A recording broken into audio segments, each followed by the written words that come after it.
Uncle, ah, I'm coming for a kiss.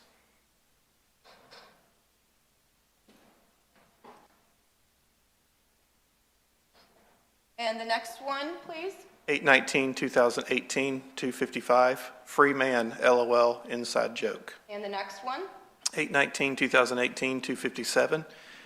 I'm so glad I don't have to worry about trusting anymore because at the end of the day, everyone is always out for themselves. So I'll be just the same way.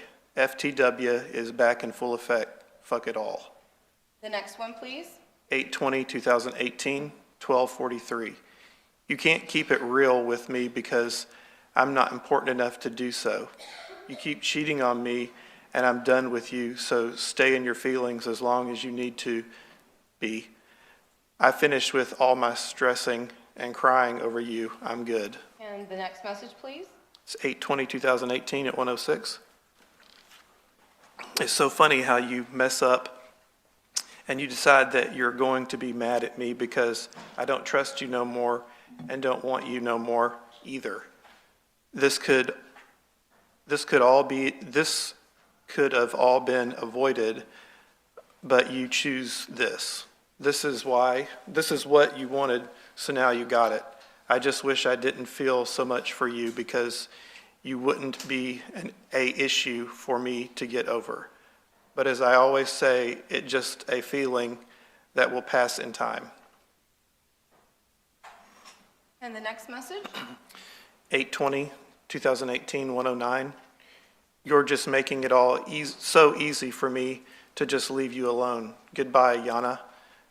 I think you should take the bus back home from now on. You seem to have it all figured out. And Detective Abbott, through your investigation with speaking with family members, is Iyana an abbreviation for Iyana? Yes. And the next one, please. The next one is 8/20/2018, 1:21, and it is a photograph. And what does it say? The face of a cheater. And have you seen this image before? Yes. And where was that located? On the defendant's cell phone. And do you recall the date?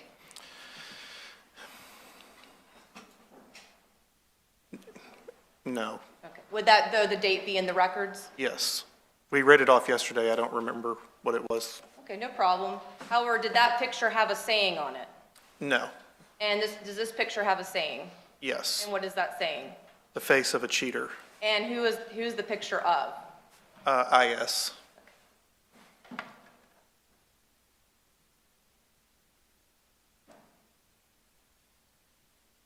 And the next message, please. 8/20/2018, 1:22. Nah, I'm not going to even bother. You're both full of shit, and I'm not going to keep stressing over you and your lies. Just know you're mad fucked up, and you lost everything very good to you because you lost something very good to you because you want to be a unloyal person. Like I said, I hope it was worth it. And the next entry, please. 8/20/2018, 1:24. And now you're talking to someone else behind my back again, too. And you wanted to be married to me. Wow. And the next message, please. 8/20/2018 at 1:25. You tell me you're a liar. You just can't stay with one person at all, huh? And I also found out the truth about what you were coming to wear over her. That's why your mom flips on you.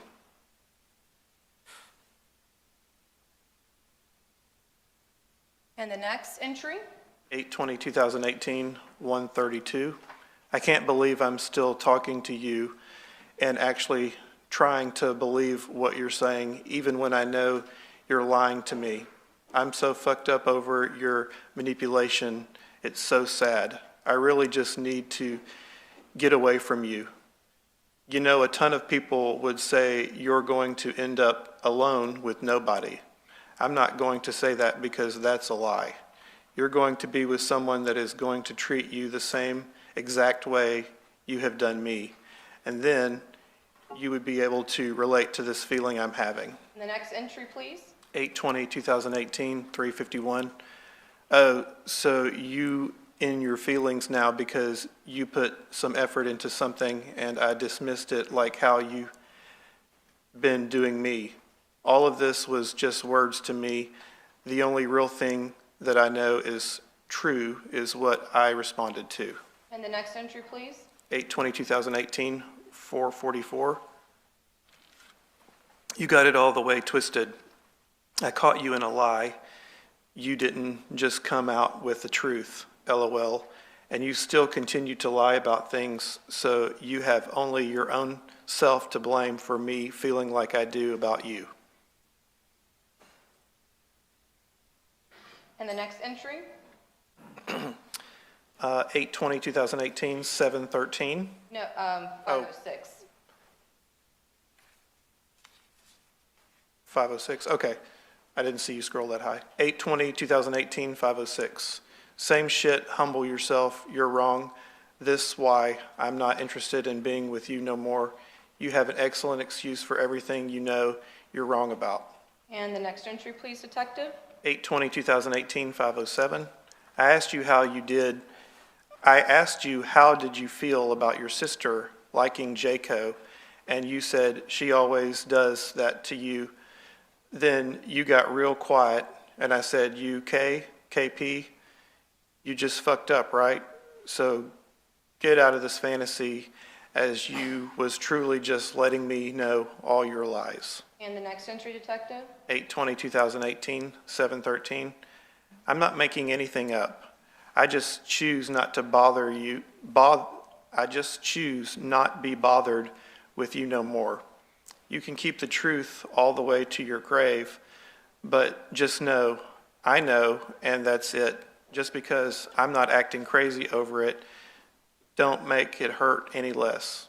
There is many things I keep to myself, so like I said, I'm just done with you and your unloyal, dishonest self, and I hope it was worth every bit of it because I truly loved the hell out of you, and now I'm trying to get over you. And the next entry, please. 8/20/2018, 8/26. Yeah, I can't keep this up with you. You know exactly what you did with him, but you'll never admit it, so I'm good. You're good with us not being together, and so am I. And the next entry. 8/20/2018, 9/12. Why you already know what it looks like. You know what you are, something else, LOL. I'm just so done with you and your bullshit. You're making me hate you every time you try to manipulate me. And the next entry. 8/20/2018, 11/42.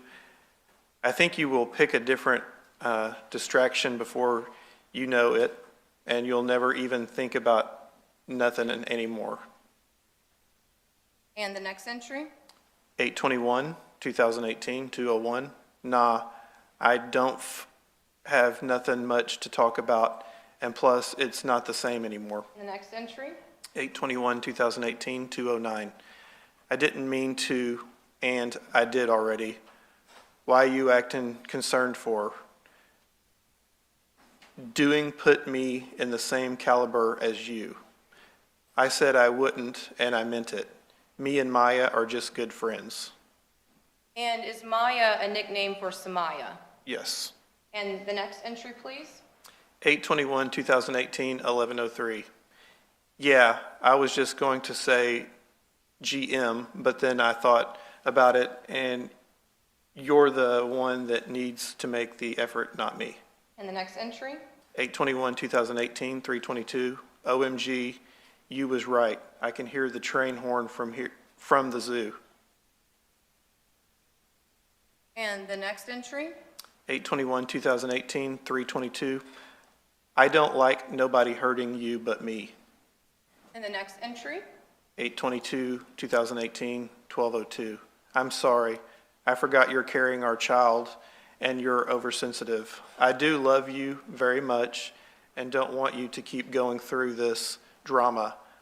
But we have plans, and if you act off of your emotions, you will hinder all of our plans in the future. It It's very hard to see it now, but it's the truth.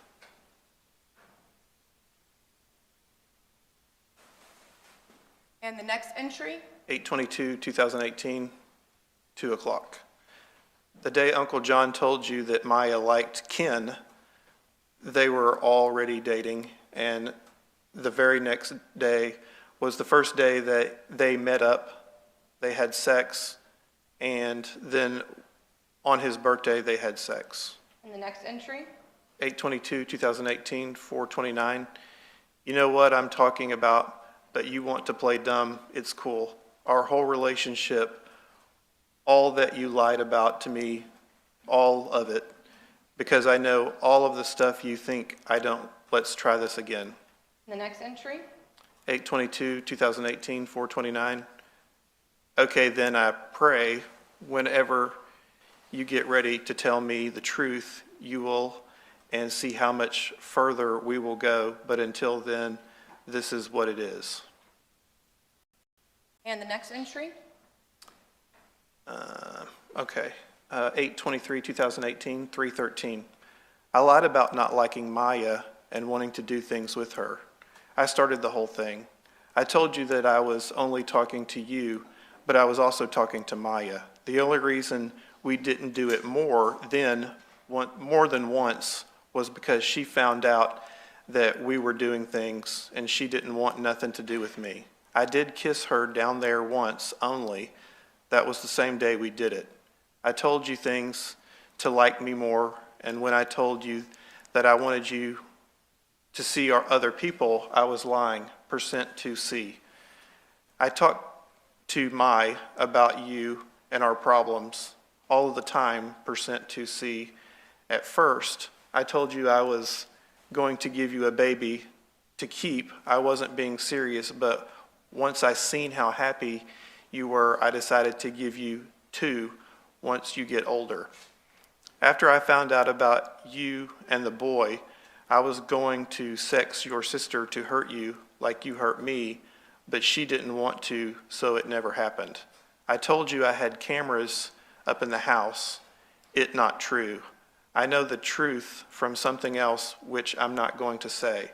I get info from your mom and aunts about you and tell them things so you won't be with nobody else, %2C.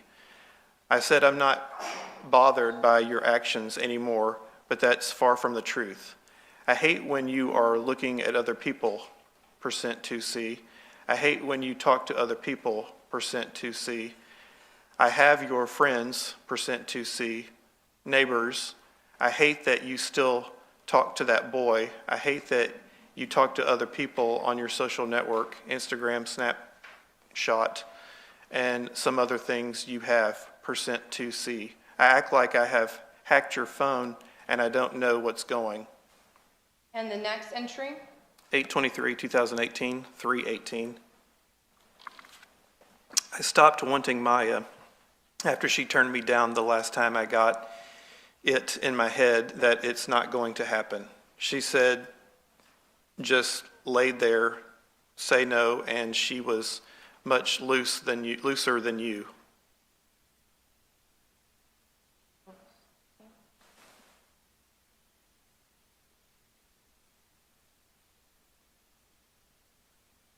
Okay, and the next entry?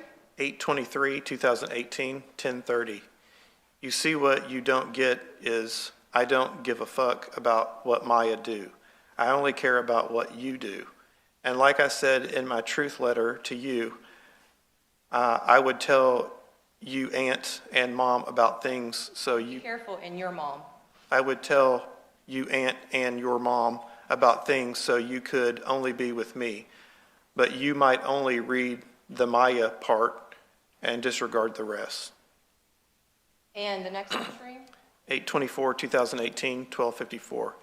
That's how it should be. If Jaco comes at you in an inappropriate way, you should tell me ASAP so I can deal with it right away. And if I question him in front of you, you should be straightforward with it all so he knows you're off limits.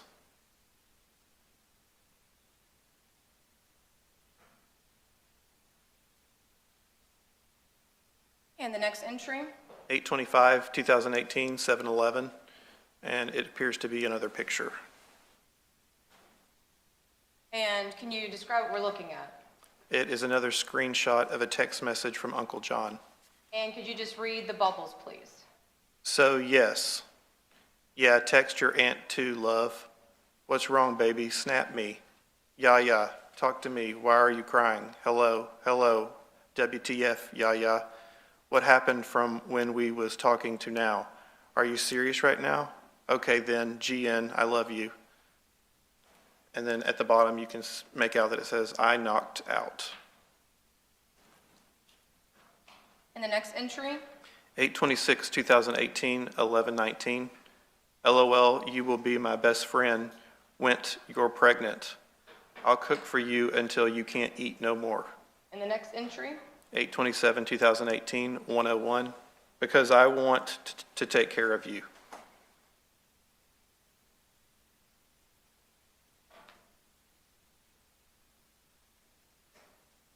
And the next entry?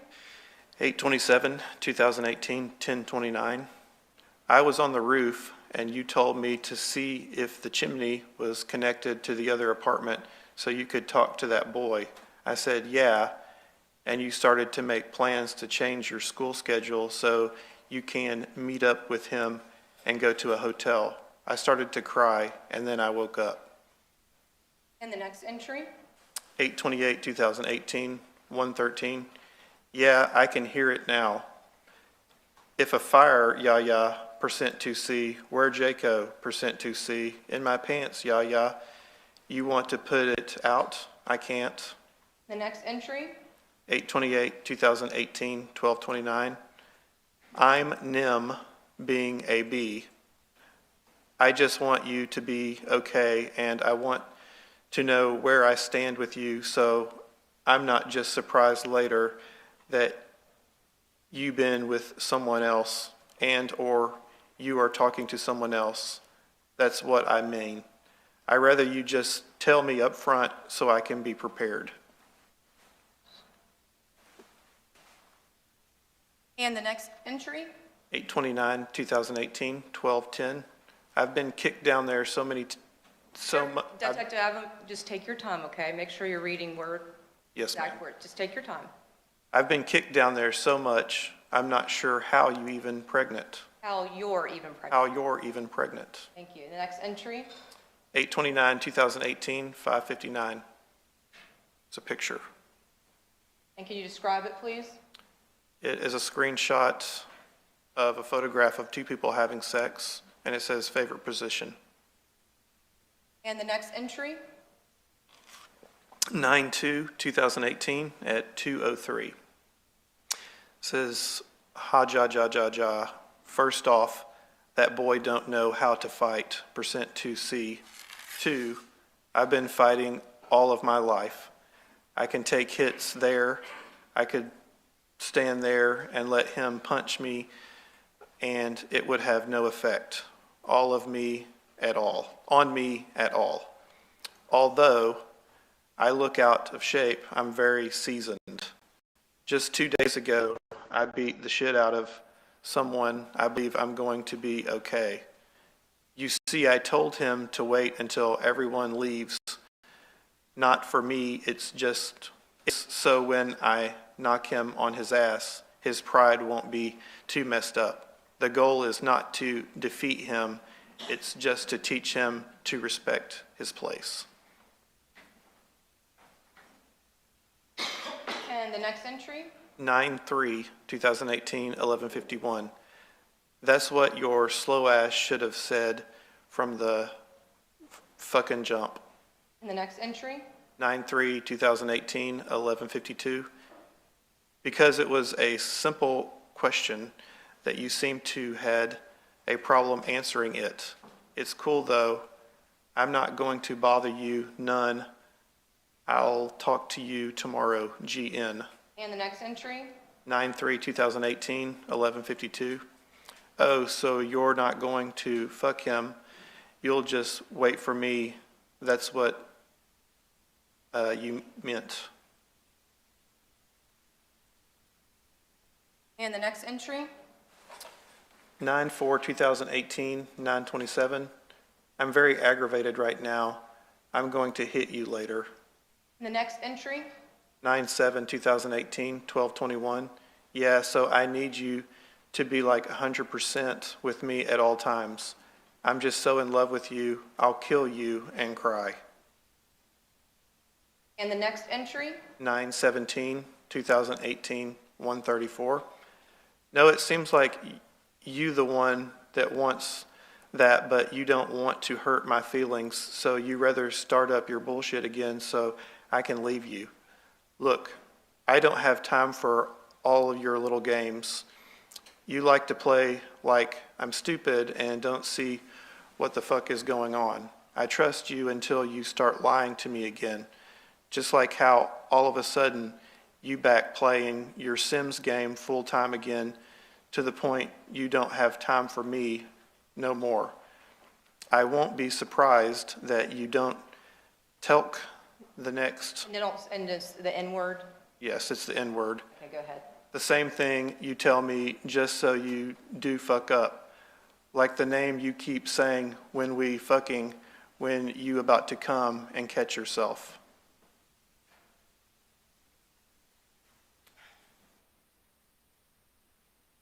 And the next message?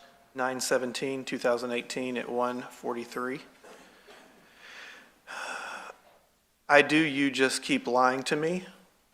Then you try to make it as if I'm the one going behind your back with who though? I don't fuck with your sister.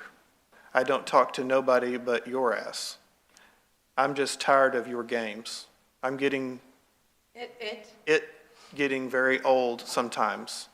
I wish I wasn't so deep in love with you, S. Okay, I won't keep talking all of the bullshit you give me. And the next entry? 9/17/2018 at 1:44. I expect you to like other people, but you can't even admit that. You're 16 and H all of the time. Why wouldn't you? But the fact that you just can't be real about it is sickening to me.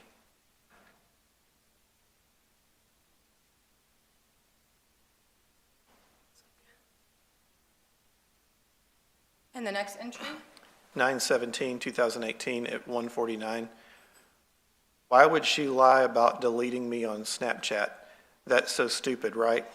You don't be even making sense, %2C.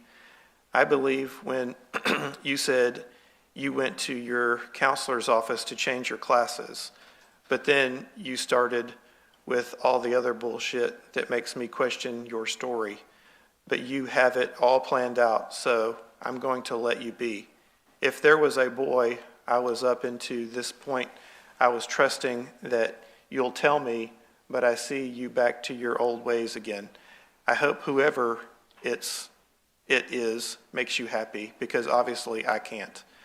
While you want to make it seem I'm doing things behind your back, really funny, Iyana, for lying to me, enjoy the rest of your day. I'm not staying with you either, so if you want to take the bus with your new buddy, do that. It will save me gas and me not seeing your face no more. And the next entry? 9/17/2018 at 4:17. Yeah, so it can be so easy to leave you alone. I'm so in love with you. I push all my instincts to the side and look like the dumbass at the end. Well, you started your lying again.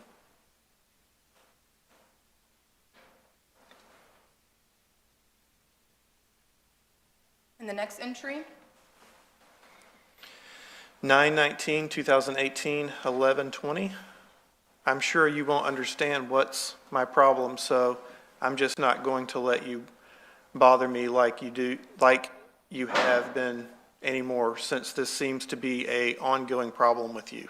And the next entry? 9/25/2018, 3:02. You're stuck with me until you die. I love you way too much to let you go. So you're not going to have no life. And the next entry? 9/25/2018, 3:03. I'm way too in love with you to let you go.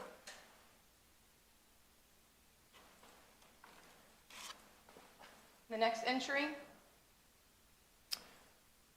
10/6/2018, 11:12.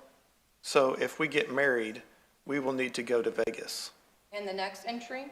10/9/2018, 3:01.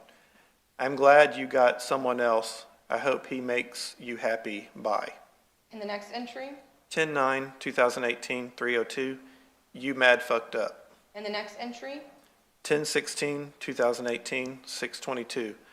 Well, after you come in my mouth, I'm going to keep licking your clit and make you come again, then make you breakfast.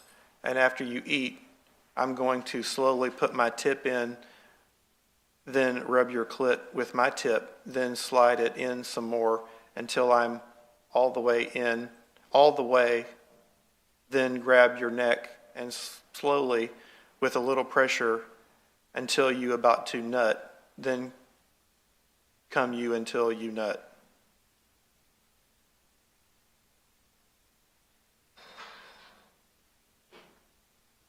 And the next entry? It's 10/21/2018, 7:18. Joshua T. Payne, I'm in love with a dancer. And the next entry? 11/3/2018, 2:46. It is a photograph. And was it a photograph of? A woman wearing underwear sitting on a man's lap, hugging. And what is the title? Add freaky couples. And the next entry? 11/10/2018, 7:14. He brought me back to life, and then after he left, I ended up dying. So when I came back to life again, I missed him but couldn't find him, and I went to a baseball field with one of his old partners. Then they hadn't seen him in a while.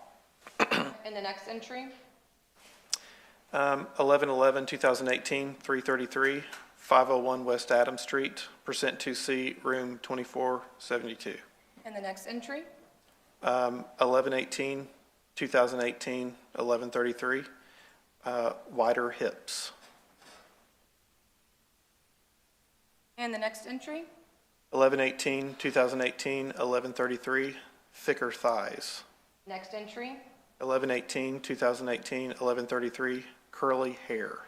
The next entry? 11/18/2018, 11:34, trendy clothes. And detective, the next entry? 11/18/2018, 11:34, lighter. And the next entry? 11/19/2018, 3:25, wow, you don't mean that, no, I get us protection, and since I never knew I could have got you birth, let me start over.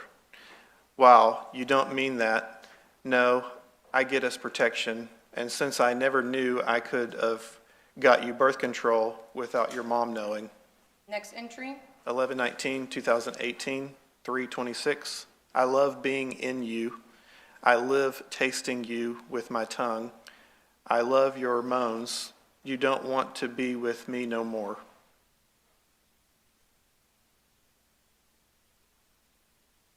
And the next entry? 11/19/2018, 3:28, you're really breaking my heart right now. What the hell I do to deserve this? The next entry? 11/19/2018, 3:28, I don't care about the sex. I just don't want to lose you. You are what I'm in love with. And the next entry? 12/1/2018 at 1:42. Oh, okay. Did you and Jaco do anything at all? If you tell me, I will forgive you and I won't bother with it no more, I promise, on Nia. And does the defendant have a daughter named Nia? Yes.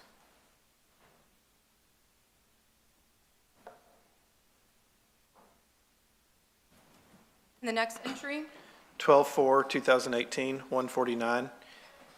Yes, you're right, and I do see the problem. I just can't not talk to your sister because it would look weird. Now, a month at a time is okay, but not for good. And the next entry? 12/4/2018, 4:05. You don't have time for me at all anymore. That's what it all seems like. So I'm taking your, Be careful with the wording. so Forever. I'm taking you didn't want the ring from me. And the next entry, Detective? 12/5/2018 at 2:24. Well, I don't have a GF no more, so I know what you feeling.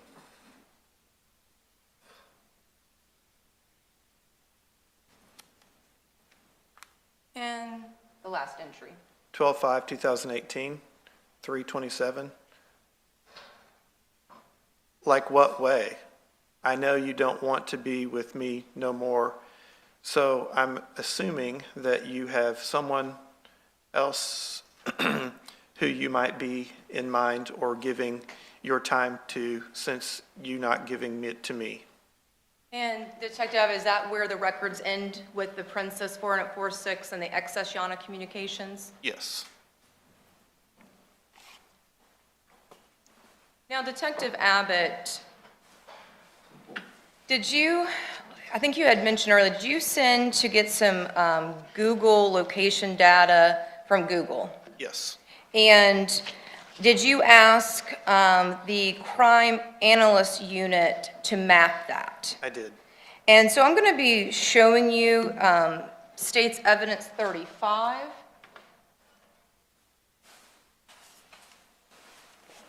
I'm first going to bring up from 12/19/2018. I'm going to pause it for a second. Did you review these? Yes. And then after reviewing, did you go and determine the various locations? Yes. Now, in the particular one involving 12/19/2018, did you look at the area of where the defendant's cell phone placed him? Yes. And I'll fast forward it just a moment to get to that time frame.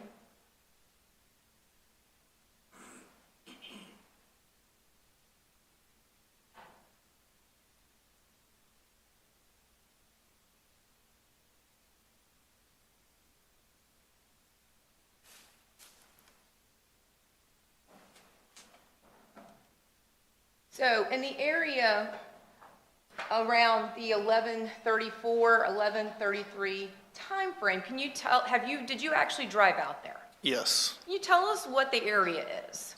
It's a parts place just off of Airport Road. It's Duval Place Drive, north of Ace Pickup Park. Okay.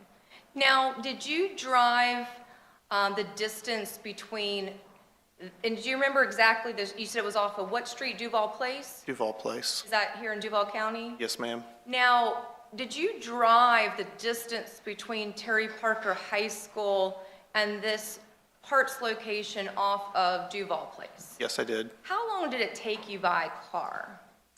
By car, it was roughly 18 minutes, And was that one way, 18 minutes? one way. Okay. Now, did you then, fast forward just a moment. Now, when the GPS ends at approximately 11:39 time frame, did you drive from that area to Terry Parker High School or Terry Parker High School to that area? I drove from this exact point to Terry Parker High School and then straight back. And how long did it take you in driving time? So the round trip was roughly 35 minutes. Okay, so round trip was 35 minutes? Yes, ma'am. I got over there, it took me longer to get there because of traffic than it did to get back. Okay. That's why you're saying approximately? Yes, ma'am.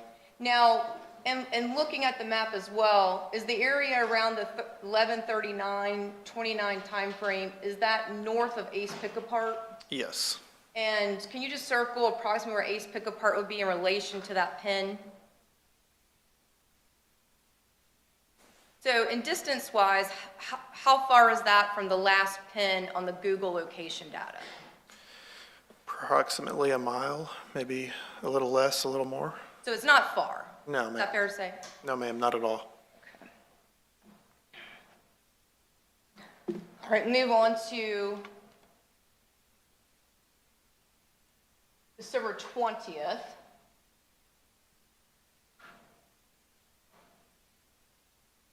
Now, were you able to determine this location here where the GPS location commences at 12/20/2018 at approximately the 16:04 hour? Yes, this is Bush Drive, right at Main Street. And this location here is a bank, or a post office, sorry. There's a bank and a post office right next to one another. Yes, sir. Thank you, Detective.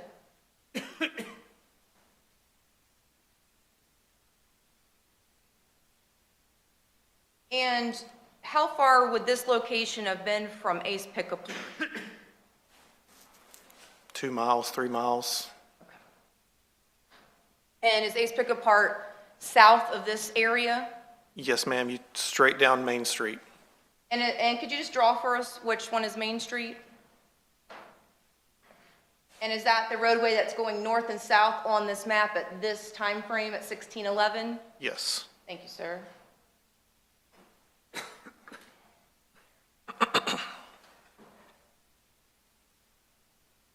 Now, what area is the Google data driving? Heckscher Drive, Zoo Parkway. Okay, and then what bridge is this? I believe that's the bridge that, I don't know the name of it. It's the one on Heckscher Drive that takes you across the river. Okay. And now approximately where are we heading? Down towards Beach Boulevard.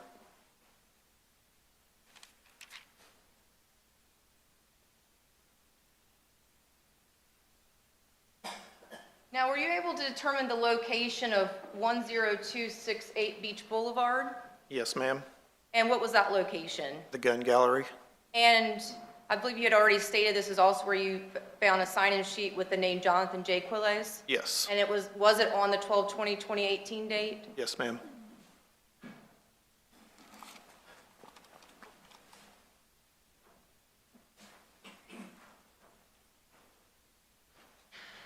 Next, what direction is the Google data traveling in? North. Do you know what bridge it is now that is being passed over? The Dames Point Bridge.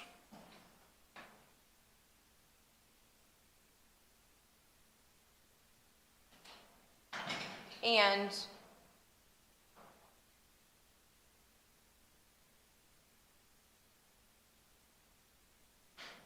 now I'm paused it at the 2 minute and 8 seconds. We see a 528 Trout River Drive, 1739. Were you able to determine this location? 528 Trout River Drive is the defendant's address.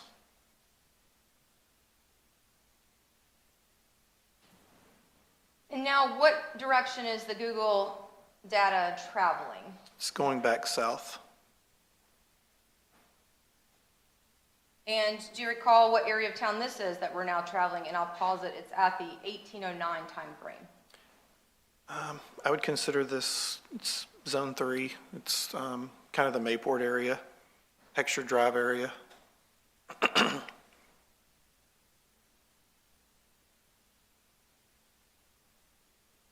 And Gervin Road is where it's at now. Okay, so at the 1817 time frame, you say this is Gervin Road? Yes.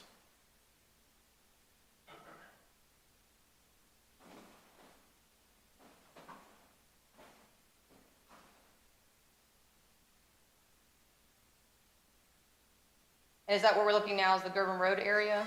Yes, it's showing the phone moving around that neighborhood.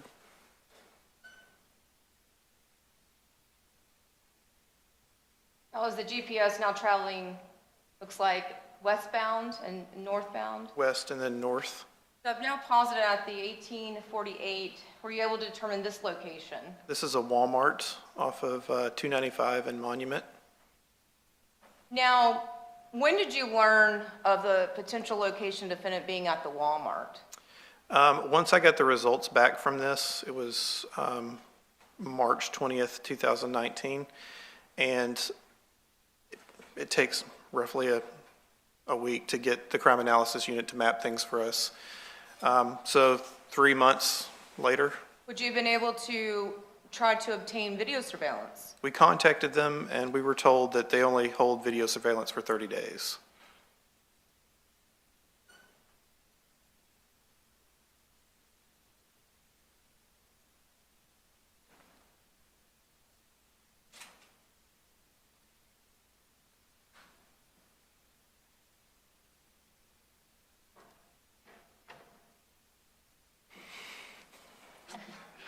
And now, Detective, ultimately, was the defendant arrested for the murder of IS and the sexual battery in July of 2019?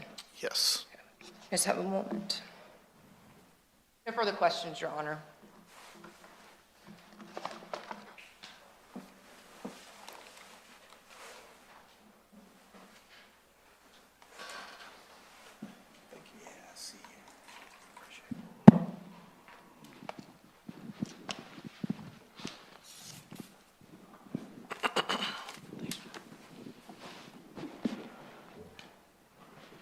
Good morning, Detective Abbott. Morning, sir. How are you? Good, how are you? Doing well. Good. All right. So between yesterday and today, we've gone over quite a bit. Yes. You don't mind, we'll kind of go back over here in just a second. This isn't working. So Dave, just put it on the table, yeah. Yeah, I was gonna say, rolling away on me.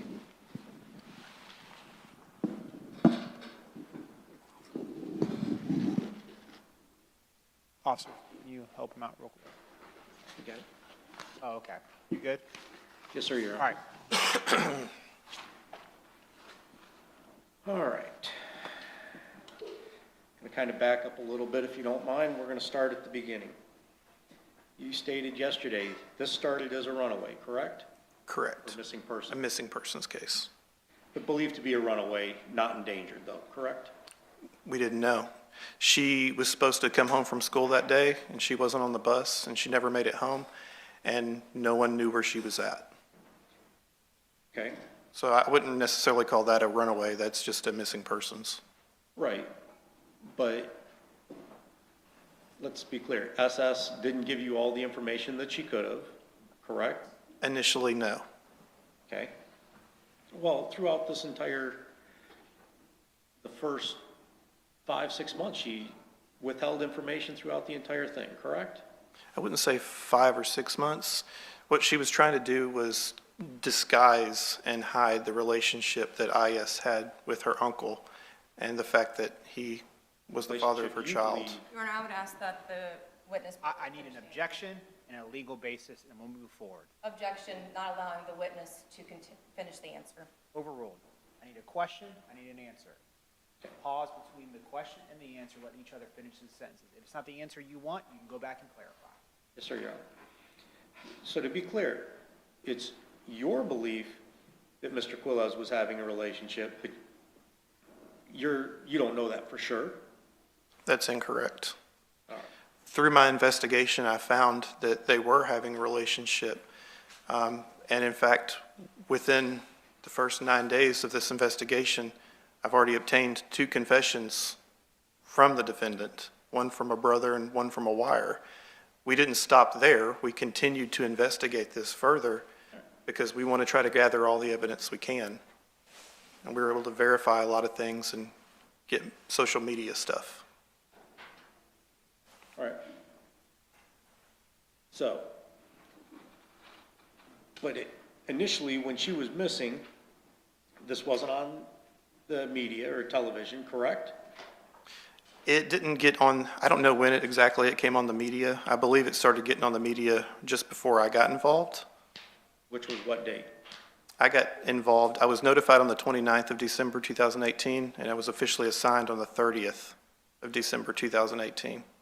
And before that, the other detective, I believe Porter had it, correct? Correct. Okay. And is it in fact true the family was really upset because this wasn't getting the attention that they felt that it deserved? I can't testify to what happened before my involvement. Okay. Even when you got it, isn't it in fact true the family was still upset because this wasn't getting the attention they felt it deserved, right? They were upset at the entire situation. Okay. Rightfully so. It's a missing 16-year-old girl that no one's seen or heard from, and she's pregnant. You know, it's a very sensitive situation. All right. So when you got involved, you reviewed the video, right? Yes. From Terry Parker. Yes, Okay. You see her leaving the school on the video, correct? correct. There's no foul play there, correct? None. Okay. She has her book bag in her hand or over her shoulder, correct? It's got 2 duffel bags. Okay. She's walking away from the school at the bus area on video, right? Correct. All right. You don't know where she went, do you? At the time, no. Okay. You don't know if she got in a car, correct? At that time, no. You don't know if she got on a bus or went across town or went to visit somebody at that time, do you? We checked with the bus companies, and they weren't able to find any video of her getting on any buses in that area. Same with the taxi cabs. Okay. Now, going back to SS, she withheld the information about IS supposedly going up to Georgia to see her grandmother, right? Initially, in her interview with me, she didn't disclose that. It was a second interview when we kind of pressed her for more information about that, and she said, okay, I think she may have gone up there. At this time, we really hadn't determined that IS had been murdered. And so she's still trying to hide this secret relationship that they had in the pregnancy. And that was the root for her, I guess, dishonesty in the beginning. As things slowly unraveled, you know, she came around. But she's also 14 at the time. She's scared. She knows what she has to hide. It's normal. I mean, I worked in sex crimes for 2 years, and sometimes it takes a little bit for people to warm up to people. You know, I'm a bald-headed white guy. So between your first interview and your second interview, how much time had lapsed? I don't recall. A few weeks. Okay. We're still working on leads. All right. So, but to be clear, she lied to you, right? Yes. Okay. She wasted valuable time, correct? Yes. Okay. And she led you, actually, by not telling you what you guys needed to know, she actually led you on a wild goose chase for a good 10 days. A wild goose chase.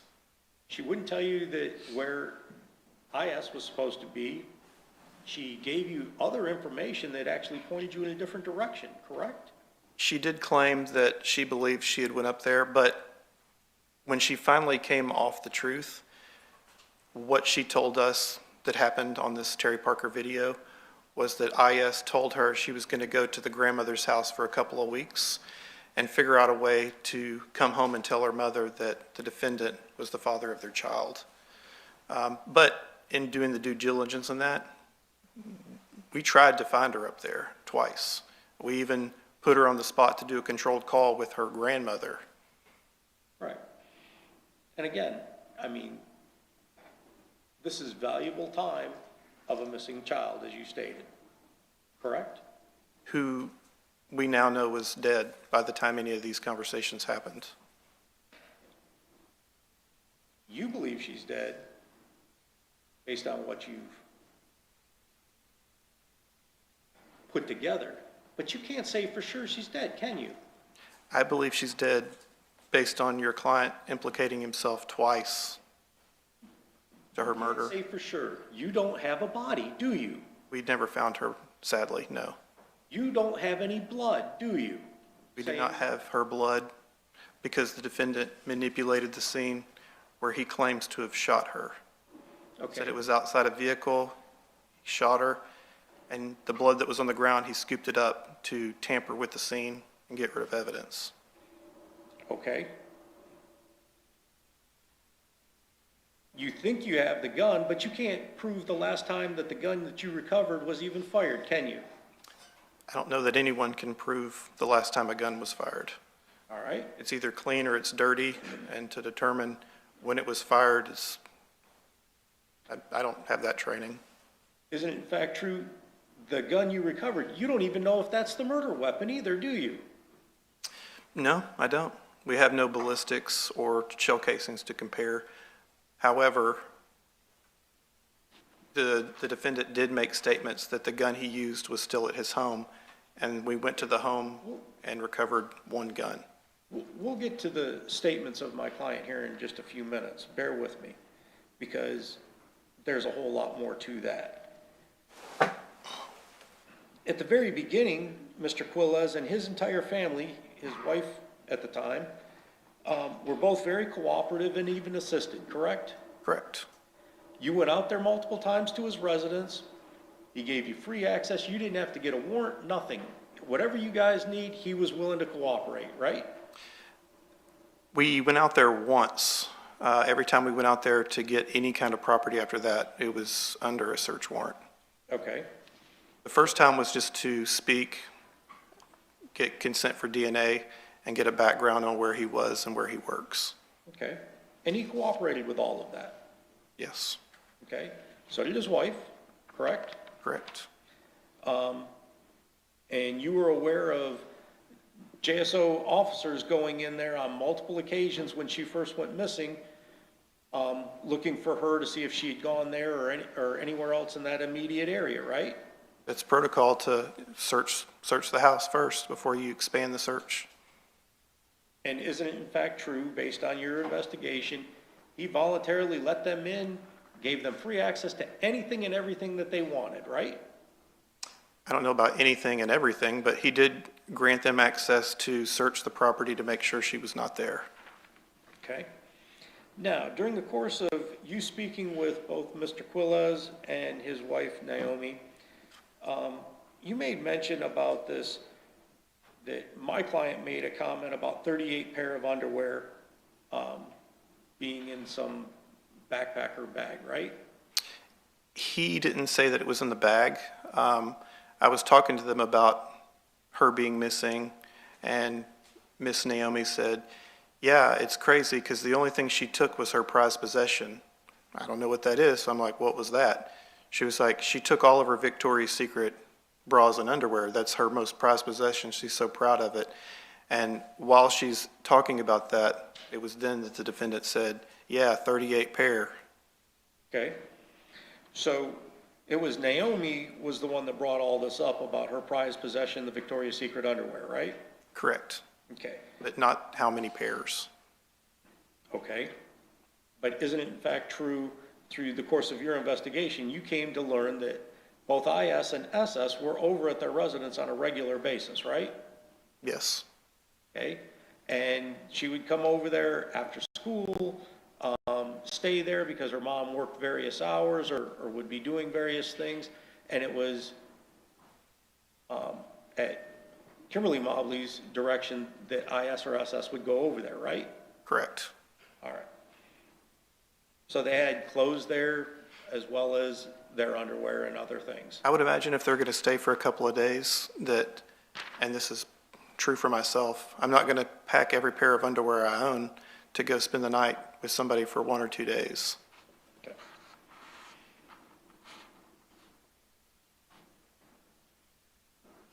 Now, next you brought up the minivan. You went out there, you searched it, you had an evidence technician go out there and process the vehicle as well, right? Yes. No blood, correct? There's no blood found in it. No DNA, and no signs of foul play, correct? Correct. Matter of fact, the same minivan that you believe was used on the 19th and 20th at the time she went missing, that was driven by Mr. Quiles, you can't even say if that was used in the commission of a crime, can you?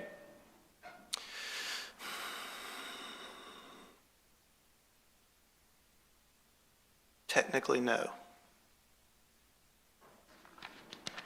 Okay.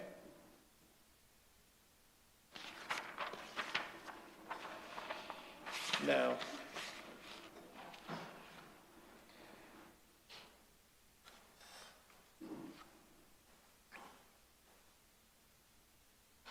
I know you're basing this off of what my client is alleged to have said on a wire at the jail, but independent of that, you cannot say Johnathan Quiles actually shot IS, can you? All I have is his confessions. There's no video on that side of the building. We don't have any ballistics to compare to. You can't say for a fact that she was shot and killed at Ace Pick-a-Part, can you? I found no physical evidence to show that other than the evidence of his confession. Okay, but again, there's no physical evidence that Ace Pick-a-Part is an actual place that is a crime scene, is there? I consider it a crime scene, just like I consider Terry Parker's school where she went missing, the first crime scene, that being the second. The third crime scene being the landfill where the dumpster dumped her, and the fourth being her bedroom closet where we found the Donquay and parsley pills. Okay, well, we'll get to that here in a few minutes as well. Because this is your theory based upon the totality of the circumstances and everything surrounding it, based on your investigation over a year plus, correct? Correct. All right. Now, you were shown number 67 on the evidence.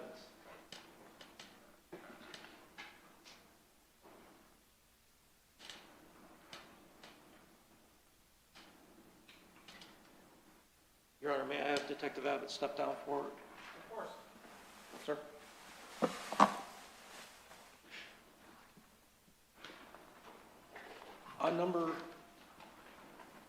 Actually, yeah, we could do that. Okay. I'll have her put it on the overhead to make it easier, Your Honor. On the Yoga? Yes. Okay, sure. And just let me know when it comes up on your screen, please. Sure.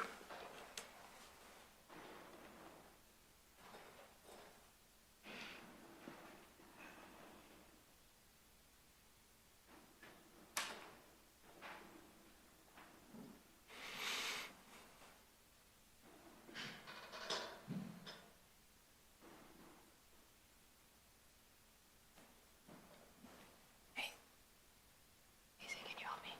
Thank you so much.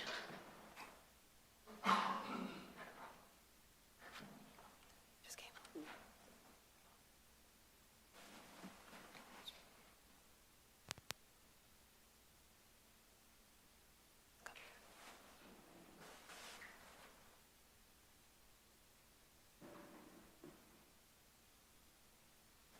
So they had to manipulate that, and then these are this. Thank you so much, I appreciate it. It published. Oh, there it goes. Okay. So we're looking at states number 67. Is it on your screen, Detective? Yes, sir. Okay. Now, to be clear, this was about 5 or 6 months after IS had gone missing, correct? Correct. All right. Now, to the right, you had originally testified on the far right behind that blue fence that that's where the concrete company was, correct? Yes, the old concrete company. The old concrete company, and Ace Pick-a-Part had taken that over. Correct. All right. Now, at the time that IS actually went missing, part of that fence was under construction at that time, right? Yes. Okay. And you went through and you reviewed the video and you saw Mr. Quiles in his red minivan and it was going back and forth off to the left in an area where people were wondering why he might be going over there, right? I only saw it go back there once on the 19th.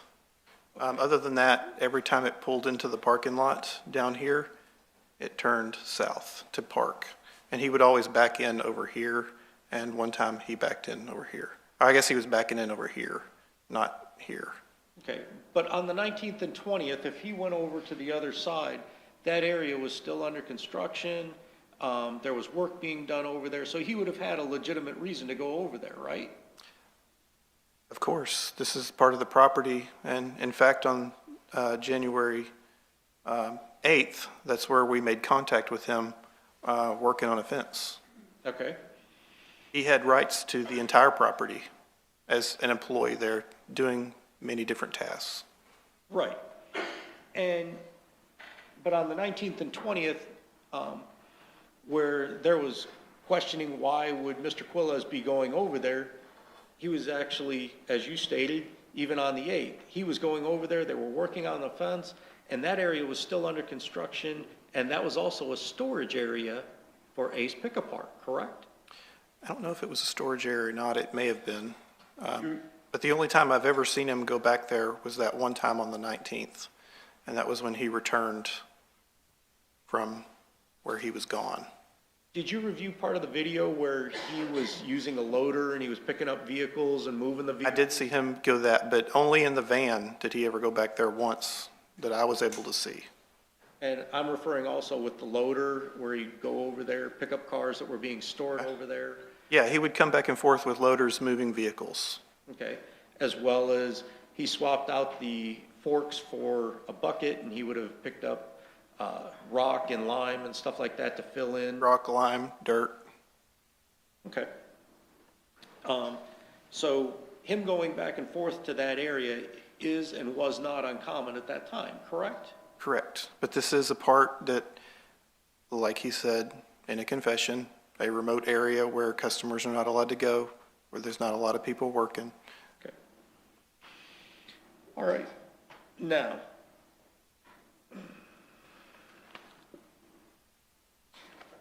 is that the same area where you went with the canine?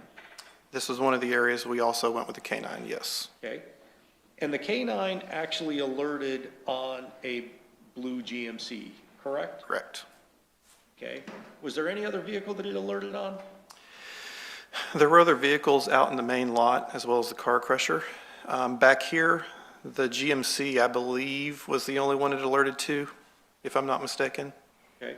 And The one that I was present to observe. I didn't follow him around the entire property the entire time he searched. because he was there several hours, He was there several hours, yes. if I remember right, like 5 or 6, right? I don't know for sure how many hours. I know he was there for several hours over 2 different days. Okay. And again, this is a large piece of property, 20 plus acres? At least. Okay. Now, on that blue GMC, when the vehicle alerted on that, isn't it in fact true that blue GMC, you were advised, wasn't even on that property during the December 19th and 20th, correct? I don't remember being advised of that. Okay. So the Lindros brothers didn't tell you that that vehicle had just come in after being processed from a different crash scene? I don't recall, but a lot of these vehicles are crashed vehicles, and there's blood and human fluids in a lot of these vehicles from the crashes. And the dog would alert on all of these scents, like the mercury where we got the tissue with the blood on it, things like that. Okay. And to be clear, out of all of the vehicles that you guys were ever the dog alerted and all the vehicles you guys processed, none of those came back to having DNA of IS, right? Correct.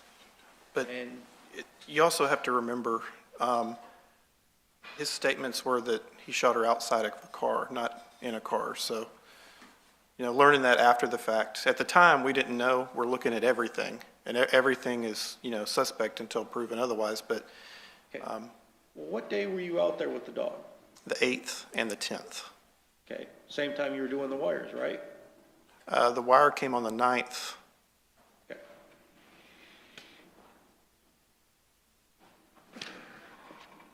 There was actually more than one wire, right? There no objection? Improper.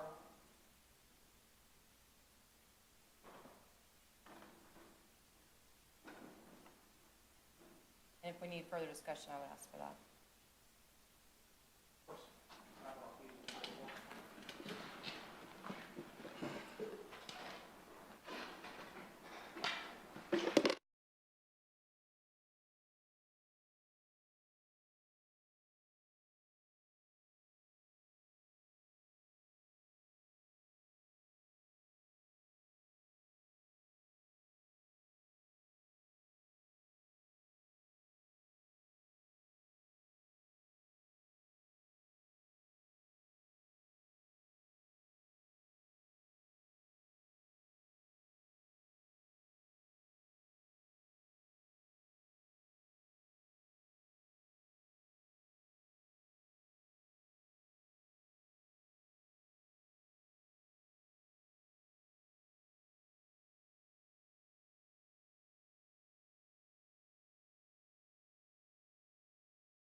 Jerry, I'm going to take a break. I got to work this out with the attorneys outside your presence. It's 10:20. Let's go ahead and take our mid-morning break. While we're on the break, well, I'll tell you about it at the next break. I'll get with you about it at the next break. But before lunch, please remember, don't discuss the case among yourselves or each other. Don't do any independent research. I'll see you back at 10:45.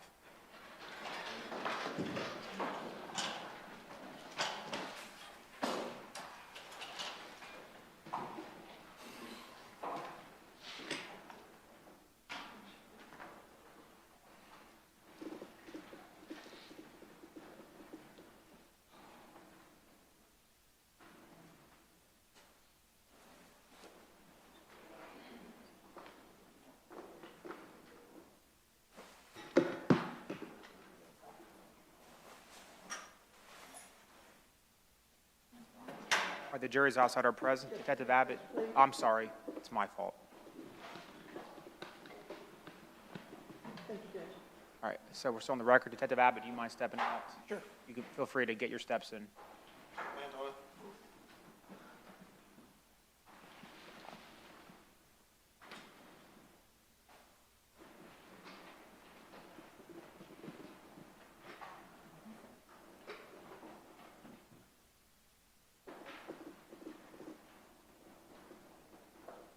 All right, we're still on the record. I have counsel for the State Defense and Mr. Quiles present. The reason why I went ahead and gave the jury a break is that it became obvious at sidebar that it would be longer than a 2-minute conversation. So rather than having it done at sidebar, I figured we'd do it in open court and maximize the jury's break at that point as well. So the state made an objection to the defense asking about another wire. I don't have any knowledge of a second wire or a first wire, however you phrase it. So, yes, sir, Mr. Davis. Judge, in the context, there was 2 wires, is our understanding, that were provided. First wire, nothing of huge relevance or value came out of it, but there was still a second wire. My question is to the, Detective Abbott is, there was 2 wires. You didn't get anything out of the first wire, so therefore you went in with a second wire during the course of your investigation. That is not improper, that is not self-serving hearsay. That goes to the facts of his investigation, Your Honor. Hey, Yes, Your Honor, the state completely disagrees with the assertion by the defense. The first wire, there is limited amount of statements that the state believes, of course, is damning. However, most of it is involving denials. The state has told the defense that we were not going to elicit that wire, that it was self-serving hearsay, that could not be brought up, again, because it's self-serving hearsay. And I even asked the defense, are you going to try to elicit this during the trial? Because I said, if you are, I want to vet it before it's brought before the jury. Based upon my conversations with them, they didn't say that they were. And so that's why I didn't bring it before the court. So they knew the state's position on this matter, and then he went and did it anyways. So I do have an issue with that based upon our conversations off the record. But it is the state's position that it is hearsay for the defense to elicit that testimony, the same as any self-serving statements, the fact that that wire was mentioned. And they are trying to elicit self-serving hearsay statements. Oh, you didn't get anything on the first one, so let's go to the second one. So again, Your Honor, it's completely improper. There's no hearsay exception for the defense, and we ask that the objection be sustained. are you asking about the contents of the wire? No, Your Honor. Well, you just told me that you're implying that you went from a first wire to a second wire because you got nothing useful from the first wire. Doesn't that imply the contents of the first wire? Judge, if he didn't get what he needed in his investigation, then that's why they went to the second wire. Or why he went to a second wire. Okay, I'll see you guys back in 10 minutes.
Let's go back on the record. I've counseled the state defense, Mr. Quiles present. The jury's outside our presence. State's objection is going to be sustained. The only reason why to bring up the first wire is to imply to the jury inadmissible hearsay at this point or self-serving statements to the defendant. Not saying it can't be relevant at a later point, but at this point, that foundation has not been laid. I'll sustain the objection in front of the jury. Any other reason why we can't bring the jury in? First from the state. Yes, sir, Your Honor. Defense. As soon as he's ready, Your Honor. Yes, sir. Just for the record, over objection, Your Honor, Understood. on your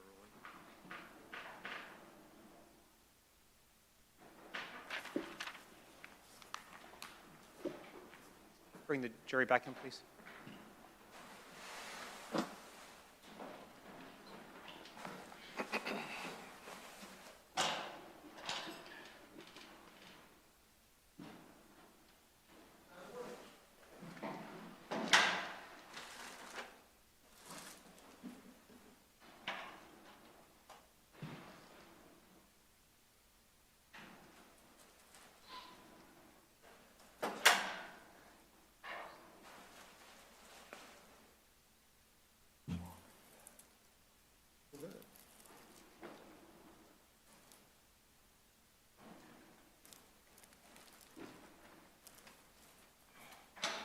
Your Honor, the jurors re-enter the court.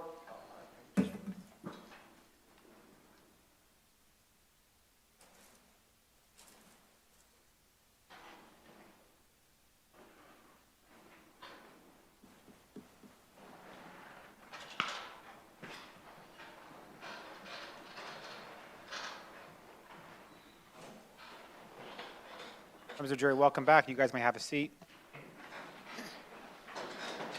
State's objection is sustained. Mr. Davis, you may continue with your examination.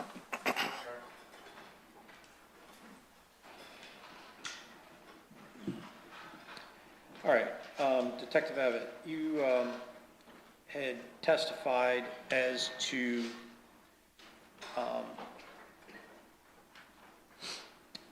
Johnathan at some point had gone up to the airport area, correct? Yes, up to Duval Place. It's off Airport Road, not the actual airport.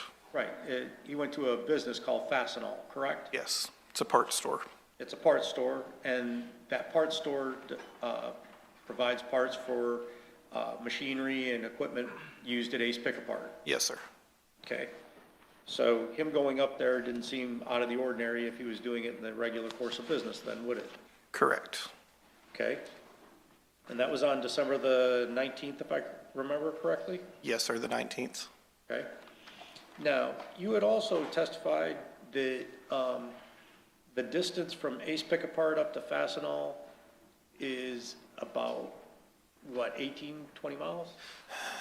No, I never testified to the distance between Ace Pick-a-Part and Fastenal, but I drove the distance, and I believe it takes 7 minutes to get up there and about 7 or 8 to get back. It was like approximately 15 minutes round trip. It's not very far. Okay. If you're going by interstate, it's a little longer by Main Street, would that be accurate? It would be a little bit longer by Main Street, but again, all things are dependent upon traffic. The north side is a lot busier now than it was 5 years ago. Right. So, And then- 5 years ago, it's potential a lot faster because of less traffic. But again, it would all just depend on that day and time. Right, and a lot more construction as well. Yes. Okay. And isn't it in fact true the distance from like Terry Parker up to the airport area is about 20 miles then? Give or take. Give or take, maybe. I checked times, not mileage. Okay. And if you were going from Terry Parker up to the airport, about how much time did it take you? It was 20 minutes, 18 to 20 minutes. Okay. Again, that was by the interstate at that time as well, right? I took the interstate, yes. Okay.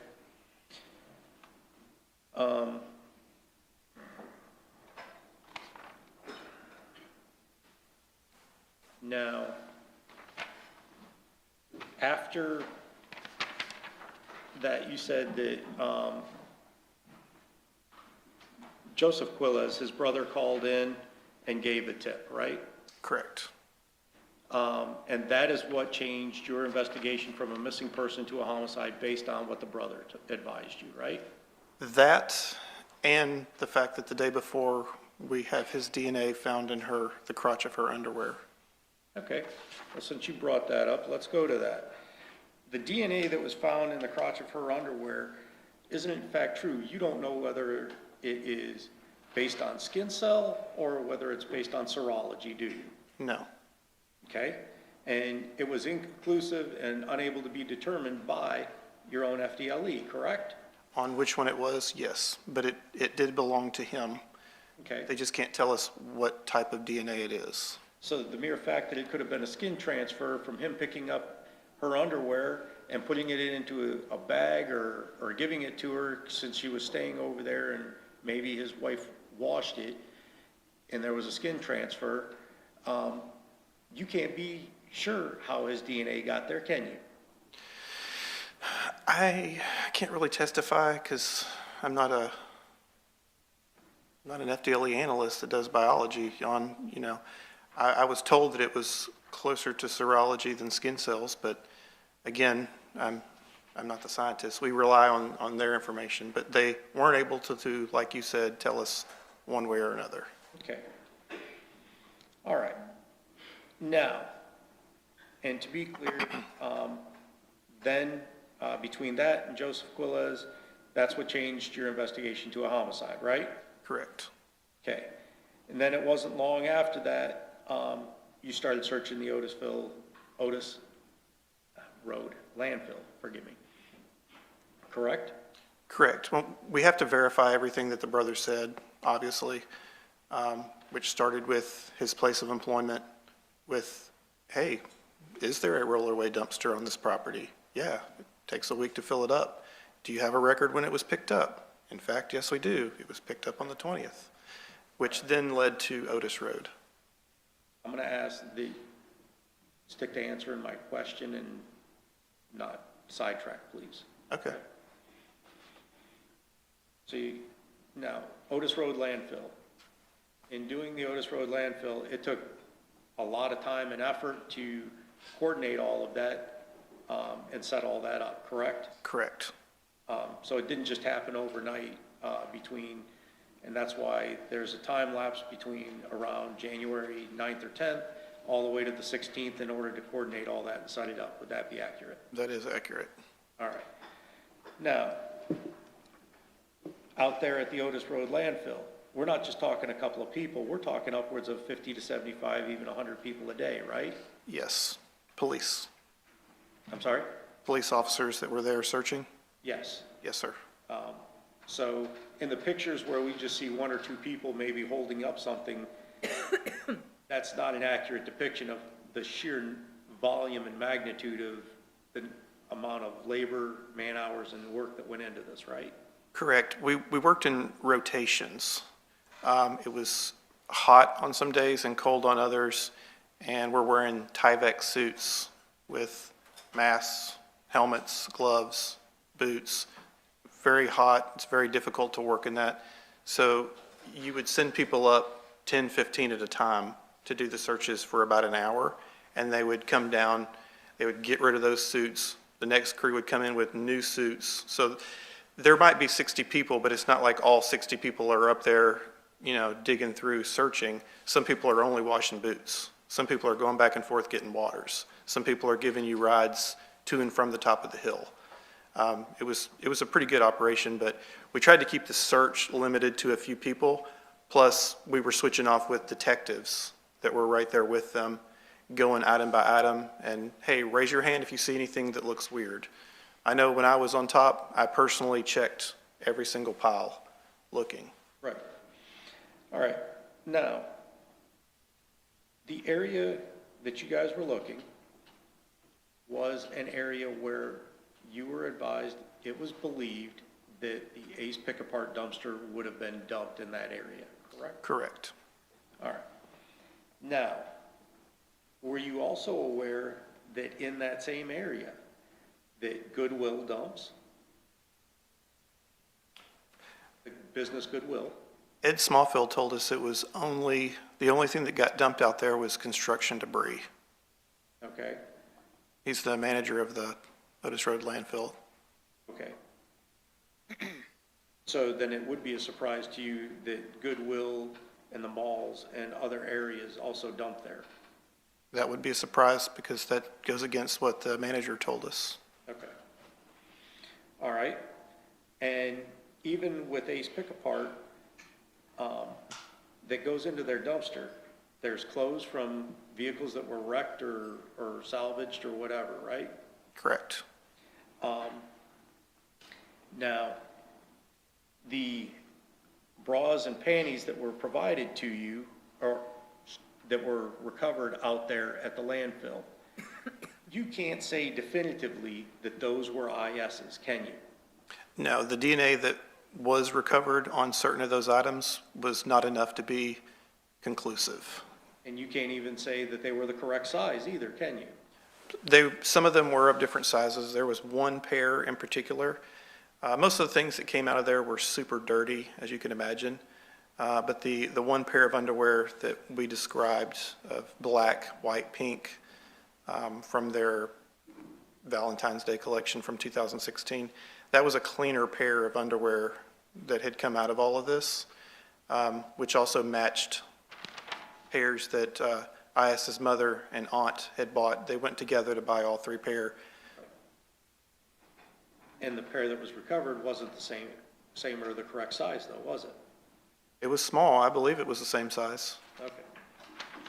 Now, the book that was recovered that said Terry Parker on it, you don't have any knowledge if that was in fact IS's book or somebody else that was recovered out of a vehicle or dumped there either?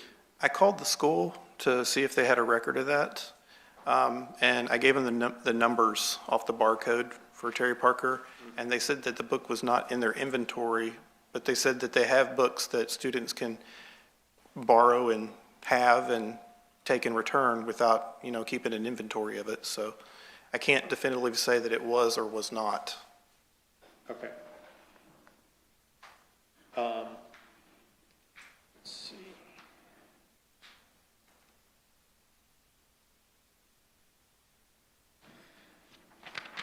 As part of your investigation, you did a complete cell phone dump of Johnathan Quiles as well, right? Yes. Okay. And there was nothing specifically connecting Johnathan Quiles to IS, right?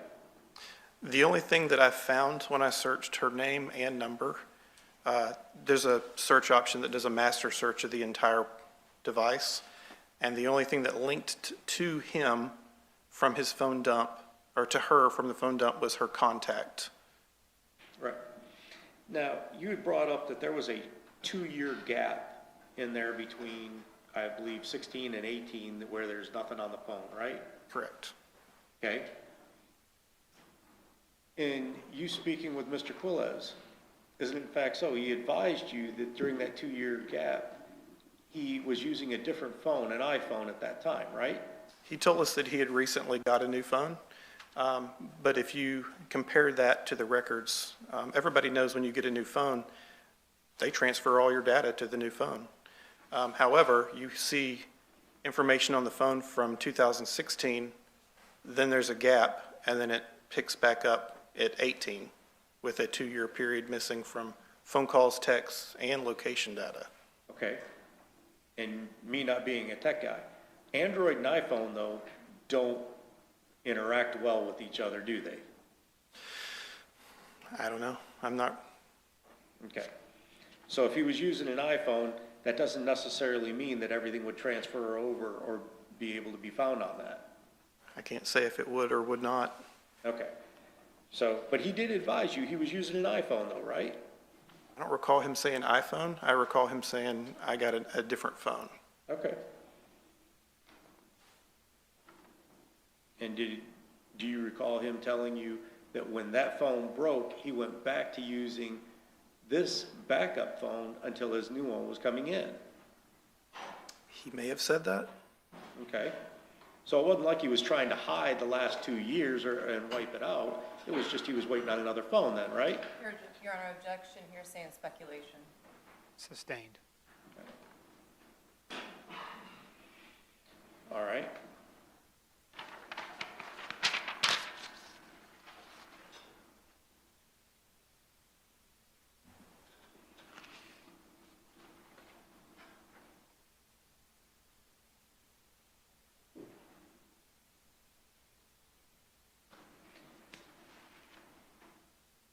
All right. Now, about the same time that IS went missing, there was also, when it did finally make the news, there was a couple of people that called in, right? Yes. It's typical with a lot of missing persons cases that make the news. Okay? And these people called in with information as to where they believed they had seen IS after she went missing. Would that be accurate? The tips were more like, hey, we saw a girl that looks like it might be her. It's over in a park, or it's over in Azalea Ridge Apartments. Just different tips coming in like that, yes. Okay? And I believe your testimony on direct was JSO doesn't send anybody out right away to check on that. It's relayed, and it can be several days before somebody actually follows up. Is that accurate? That isn't far from accurate. What I said was sometimes we get the tips several days after.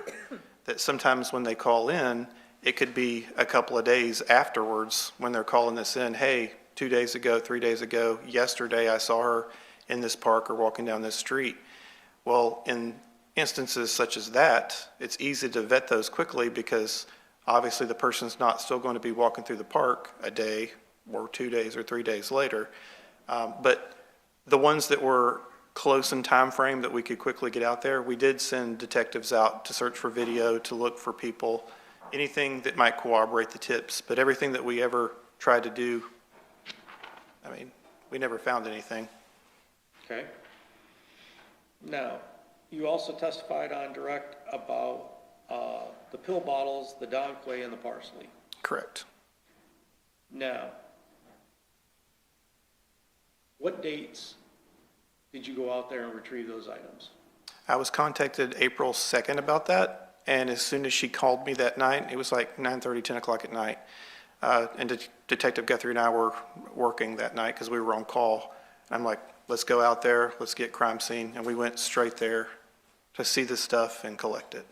Okay. Now, were you aware in speaking with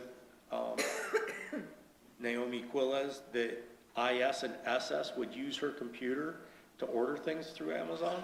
No, They didn't tell you that? no. Forgive me, SS didn't tell you that, SS didn't tell me that, and neither did Naomi. okay? And so when the pill bottles were located in April, in the same room that SS was still staying in, it had been 4 months that had been sitting there, and SS never bothered to tell you, right? Correct. Okay?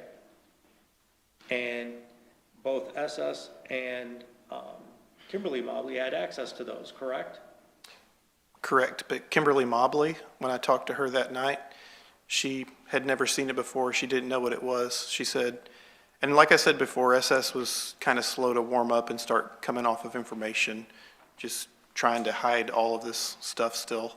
And she told her about it. That's when she immediately called me. I was like, look, nobody touched anything, but obviously she did touch it because we found her DNA on it, on Miss Mobley's DNA, from her picking it up, trying to read, what is this? What is he giving her? And that was, Kimberly Mobley's DNA was the only one found on it, correct? Correct. All right. Now, as part of your investigation, you also learned of Kamar Humphrey, right? Yes, I did. Did you have a meeting with him? I never met with him, no. Okay. So you never followed up on his alibi either, did you? His alibi? Yes. So the incident with Kamar Humphrey took place in March, 9 months before she went missing. And in all the cell phone dumps and social media and everything, iCloud, everything that I ever came back, nothing ever pointed to him. There was no communications. There was no plans to get away and get married. None of that. Everything that I had pointed to the defendant, not to Kamar Humphrey. It's not that he wasn't investigated. He's not responsive to my specific question. You're objecting to your own question and his answer? No, I'm objecting the witness is non-responsive and not answering the specific question. He's going off and That's cross-examination. I had no need to interview him because none of the evidence pointed to him. okay, so you can't say for certain that he didn't have access to those Snapchats, right? No. You can't say for certain who had access to those Snapchats and who was communicating with IS or SS, right? I think the messages speak for themselves. Kamar Humphrey doesn't have a daughter named Nia. Okay, but there's multiple people in there in looking at those Snapchats that you were reading off. Several of them are actually talking about Johnathan Quiles and his family and his kids, right? I didn't read any of those off. Okay. And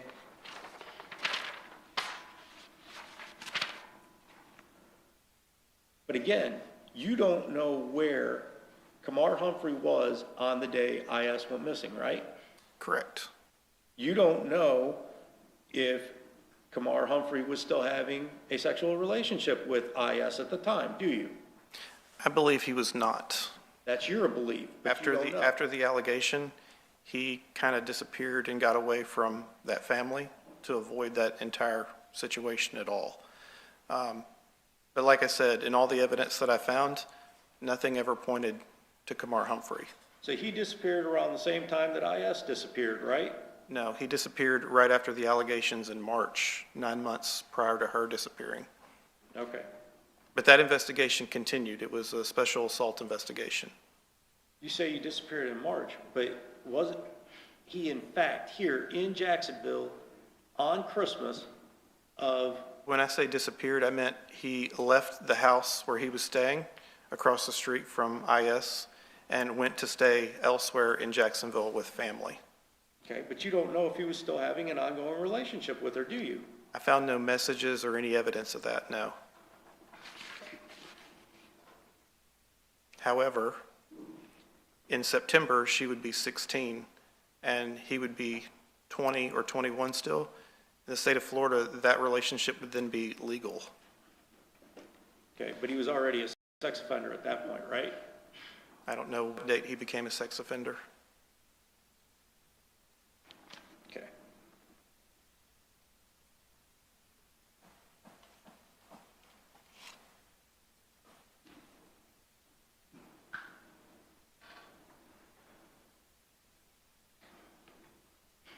All right.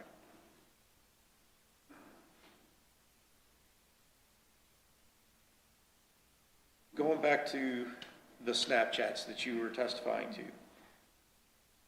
The images that were on the Snapchats, several of them the state pulled up for you. None of those images were that of Johnathan Quiles, were they? No, In the Snapchat, none of those images were of Mr. Quiles' family, were they? no. Okay. On those particular messages, no. Right, the ones you just testified to Correct. for both yesterday afternoon and this morning. Now, in addition to that, you made comments about, on a couple of them, you know, these were images of two people having sex. Those were cartoon animes of people having sex, not actual people, right? Correct, it's drawing. Okay. And those were not a depiction of Mr. Quiles and IS together, were they? No, And,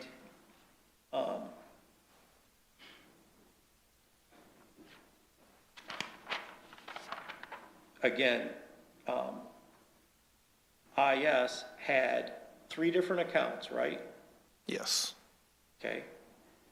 But the one that was of interest was the Princess 400, 46 and the XS Iyana, right?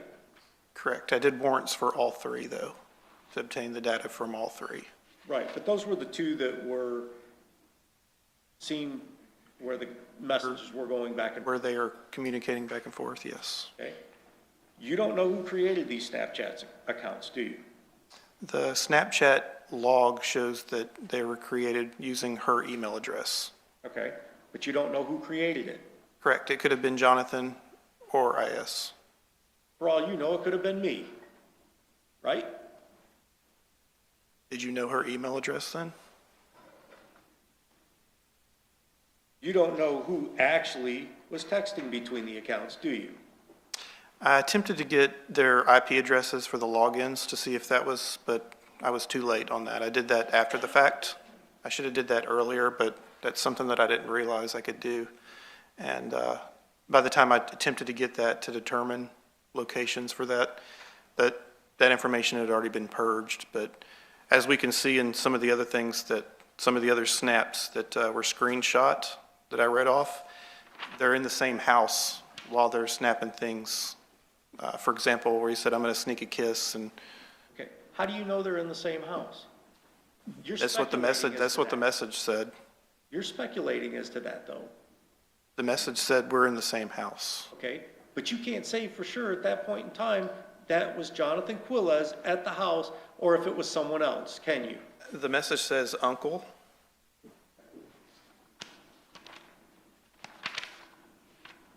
And for all you know, actually, with the animosity of Kimberly Mobley, she could have been fabricating this and putting it on IS's Snapchat just to plant the seed there so he'd be arrested, right? Your objection is speculation.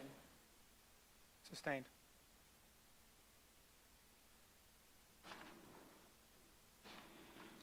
On the videos that were on IS's account, you don't know who those people were in them, do you? No, You don't know if they were her friends, do you? I don't believe they were. It looks like stuff off the internet. Okay, They weren't any of the friends that I met and spoke with. all right. And you can't say for certain,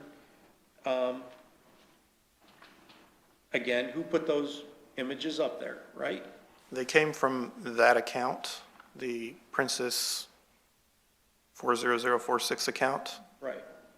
But you don't know who put it up there. I think the messages kind of speak for themselves on who's talking in those messages. All right.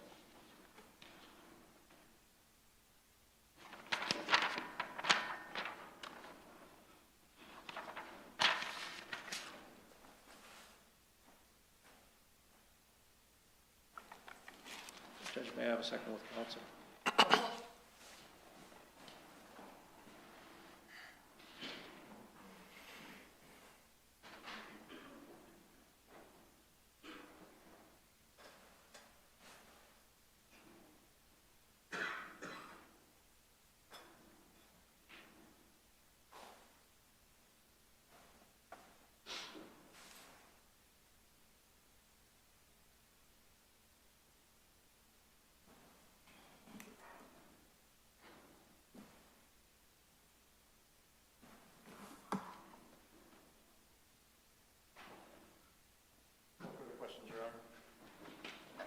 No further questions, Your Honor.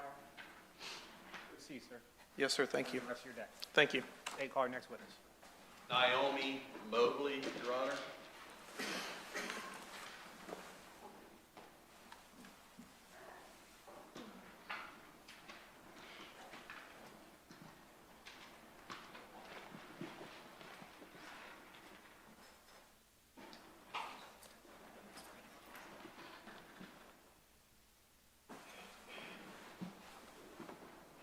Members of the jury, we'll probably take a lunch break at the conclusion of this witness.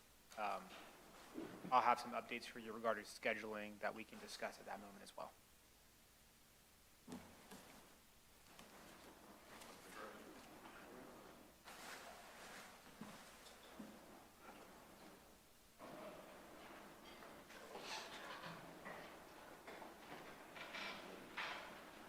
you saying pens by the state of Florida aren't very good? Do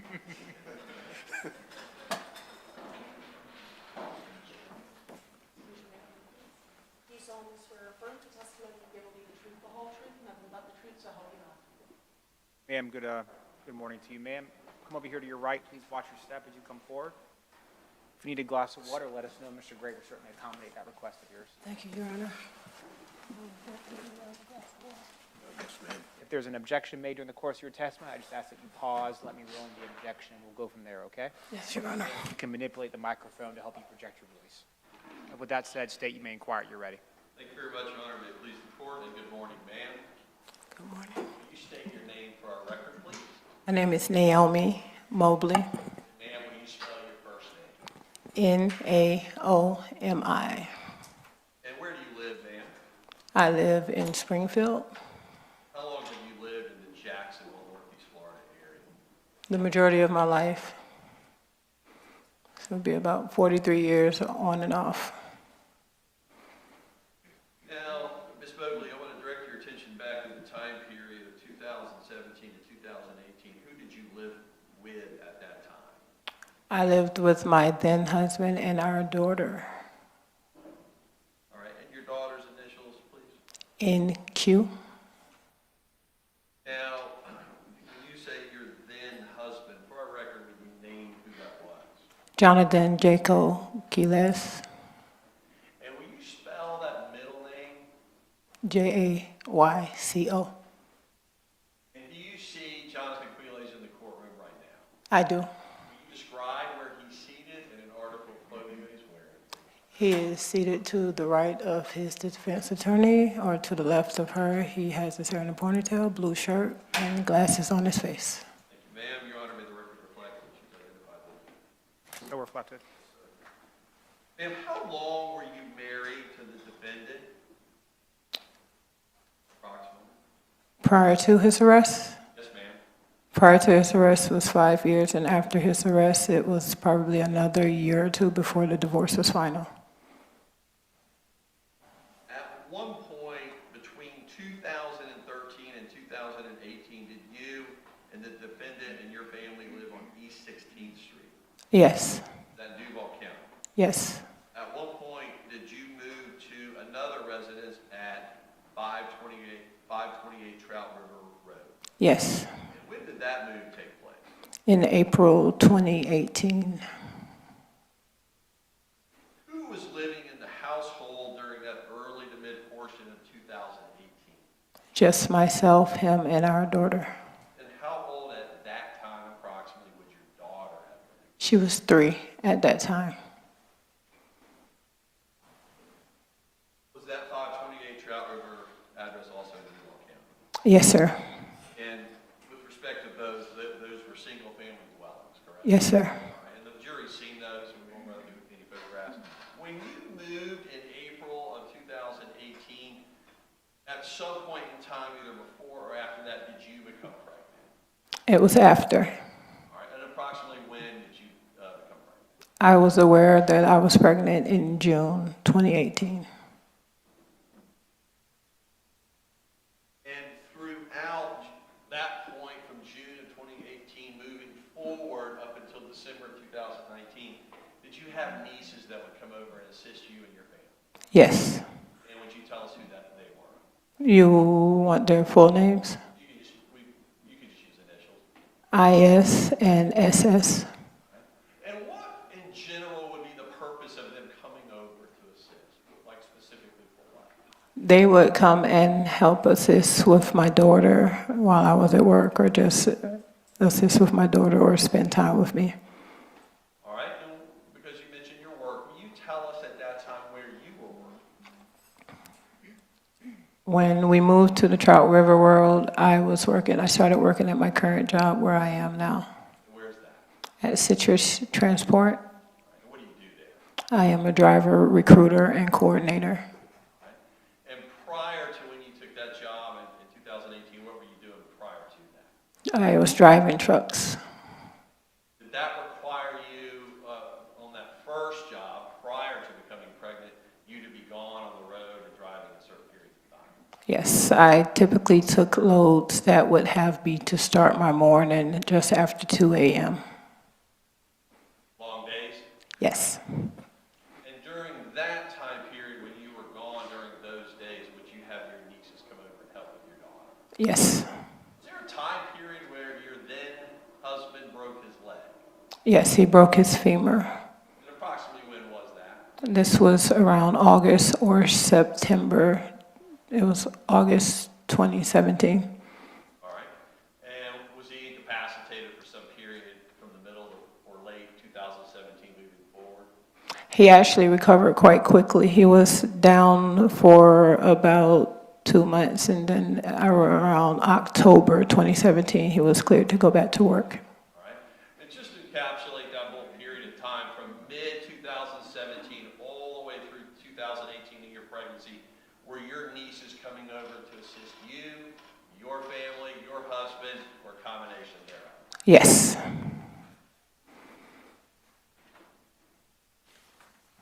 When they would come over, would it typically be like weekends or would it be throughout the week? Could you explain like a general time period they would come over? If it was during the summer, then it could be throughout the week as well as the weekend. And then during the school time, it was just during the weekend. Now, was there another child that would also sometimes come just briefly with the initials of KM? Yes. And just in general, who is that? That is their younger brother, my nephew. And approximately how old was he at that time period, 2017, 2018, just in general? At that time, I believe he was 8 or 9. So, would the nieces come with him as well at times? At times, yes. Would the nieces come just the two of them at times? Yes. Would SS ever come there alone? She has come alone.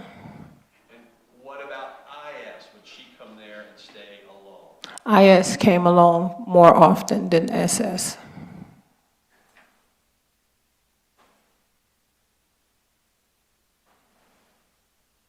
Now, just in the first address in general on East 16th Street before you moved, will you give our jury an indication of where you recall SS and IS sleeping when they came over to your home? They would sleep on the sofas in the living room. And would they sleep on the couches or the sofas in the living room together? Well, there were 2 separate full-size couches. Now, again, during that time period, would you be gone during the evening hours? There were many times more so it would be in the early morning because, like I said, I like to start my trip where I would wake around 2, and by 3 in the morning, most of the time I was gone. Now, fast forwarding to the Trout River, April or so, 2018, move to that address, where, if you would, describe for our jury where they would sleep at that house. We had an extra bedroom that would have been for my daughter, but since she didn't sleep in there, they would sleep in there. All right, that was my next question. Where would your daughter sleep? She would sleep on her mother's chest. Now, with respect to IS, you mentioned she would come stay there alone, and you said more than SS. Is that correct? That is correct. Can you give our jury an understanding of approximately how often she was coming and staying alone? It would be at least once a month.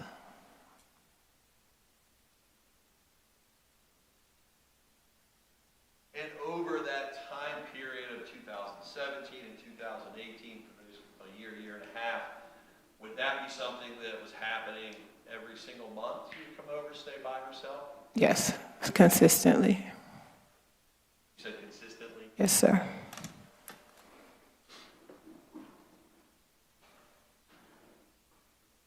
Now, Ms. Mobley, would she come as often as needed at your request? It would be a combination of at my request and also at her asking. And would the general purpose of her coming to stay in your home be to take care of It would mainly be to look after my daughter and to take that load off while I was at work. And again, just so we're clear, once you were in the second home on Trout River, you were also pregnant? Yes, I found out that I was pregnant in June. And was that an easy pregnancy for you? No, neither of my pregnancies were easy. Did you need the help of your niece? Yes. Did you continue to work from 2017 through 2018, even after you became pregnant? Yes, I did until I was put on bed rest. Looking back, Ms. Mobley, if you could tell us approximately, first with respect to SS, how often over that year, year and a half, do you think she would be alone with the defendant?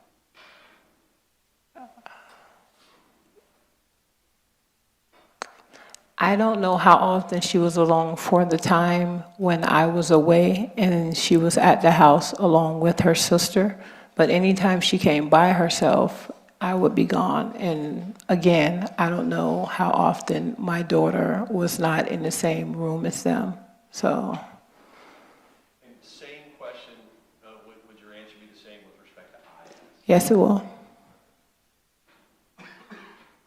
Did you ever find out or observe or see or have personal knowledge about how your then husband was communicating with your two nieces?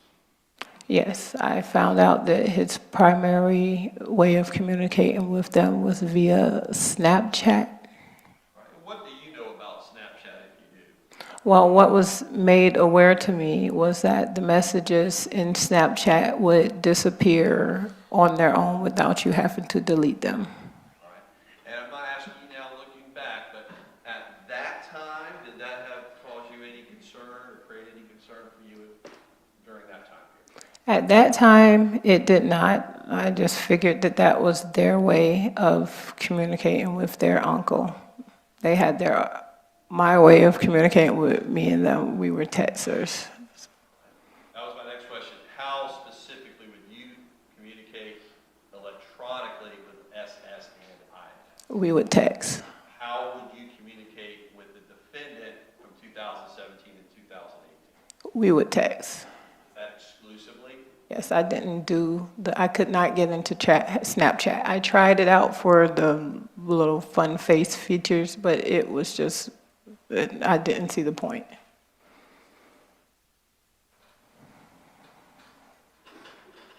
Now, ma'am, was your then husband's phone number at that time 904-568-1617?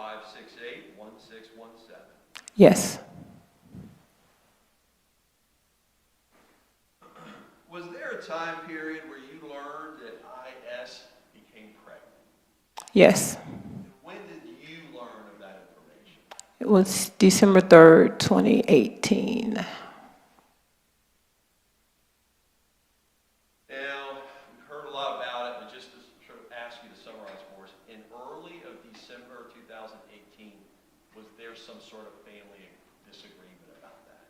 Yes, the family disagreement happened via text message that was sent by my older sister, and we had a group messaging that we would do, and the defendant, my then husband, was included in that texting stream, and my sister had stated that Jose was in fact Johnathan, and that Johnathan was the father of Iyana Sawyer, of IS's baby. And at that time, it was an extreme disagreement. I was highly upset of the accusation, and my words to them were very explicit, and I finished with, "You don't have to wait for the baby to be born. You can test him now." How many total children does the defendant have? He has 2 with me, 2 that I know of with another young lady, 1 that I know of with one in New York, and a possible. Is that 5? 5 for sure, and 1 possible. What would you say you have observed about those 5 that you could tell us?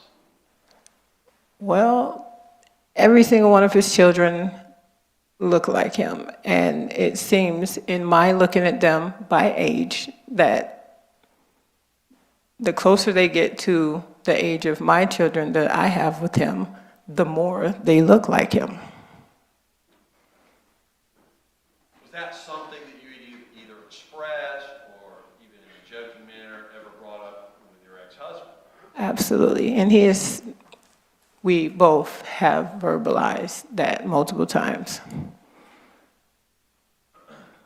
Now, when this family disagreement broke out in text message as a group in early 2018, what, if anything, did you do thereafter with respect to what you told the defendant?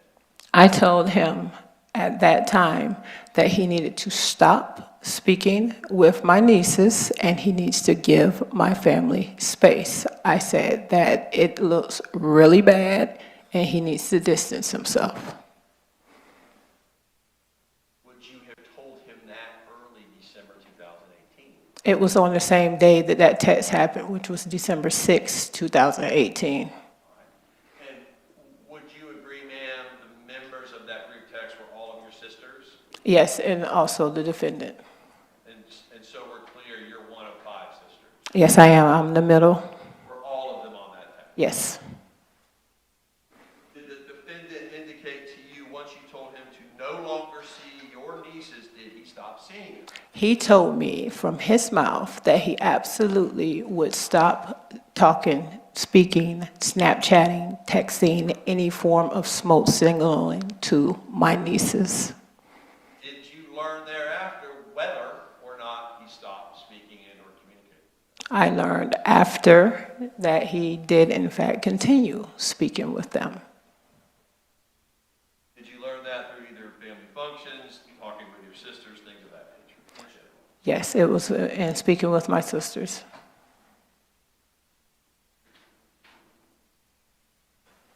Did that upset you? It did.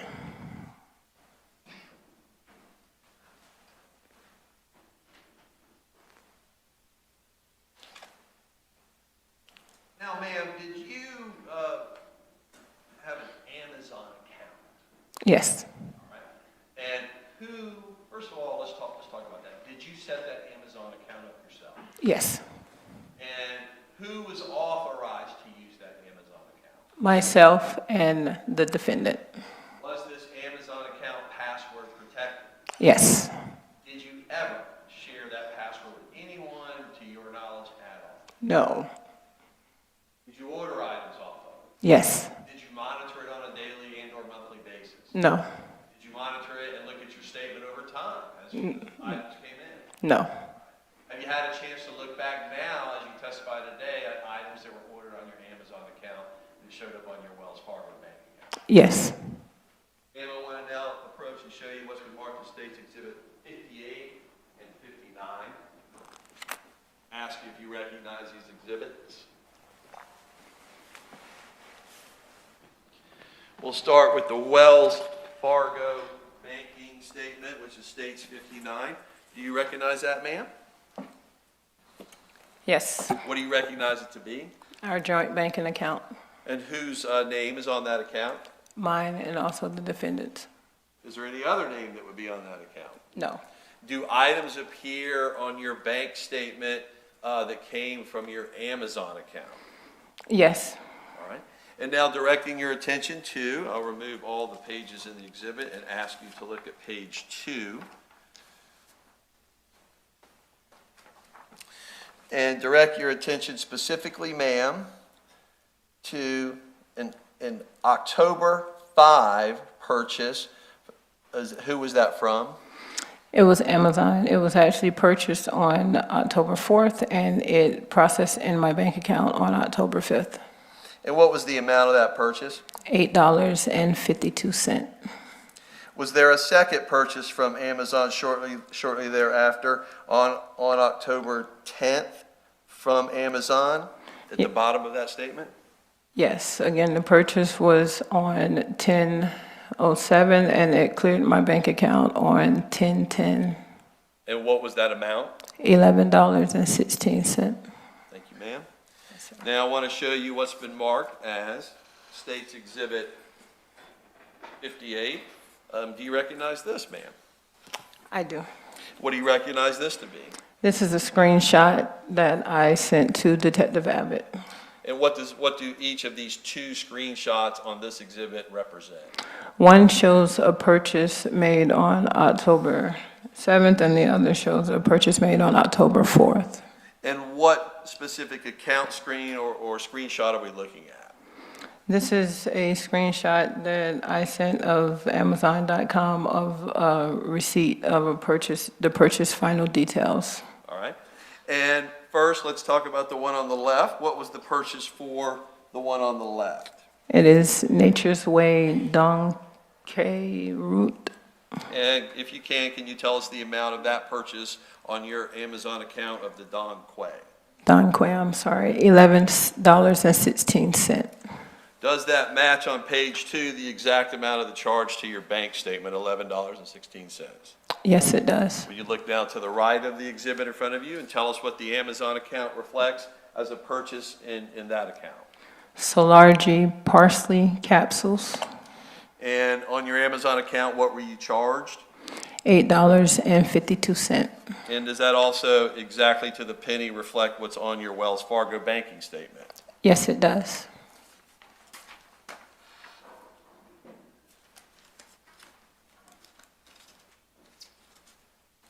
Ma'am, with respect to parsley and respect to Don Quay, have you ever, in the entire time period that your account with Amazon existed, have you ever ordered parsley and/or Don Quay on that account?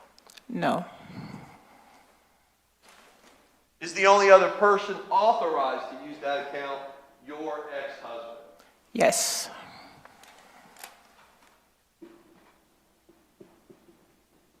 Did you ever find either Don Quay or parsley anywhere in your home at any point in time? No.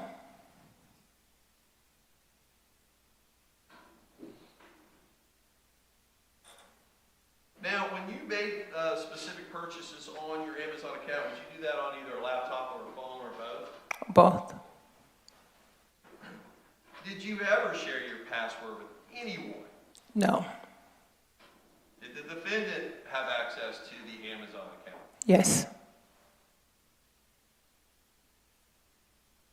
You ever caught your nieces or a nephew or anyone in your family ever ordering something that you did not authorize on your Amazon account? Never have.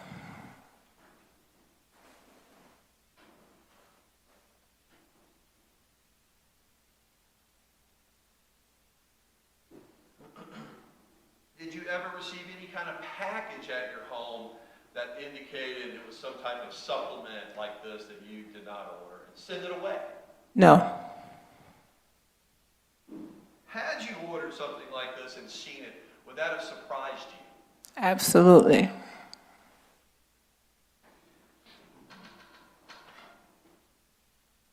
And the jury's heard where it was later found. Did you yourself ever give your nieces either parsley or Don Quay? No.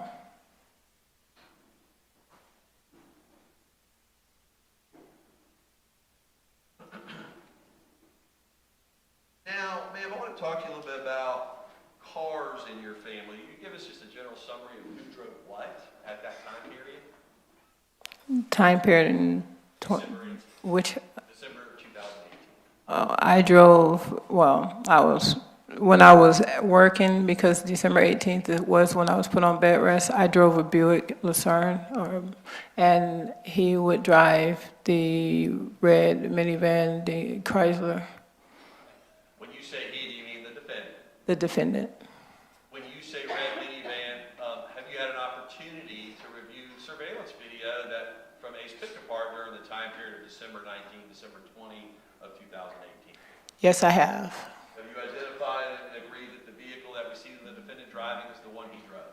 Yes, I did. Is that the vehicle that he drove on a daily basis?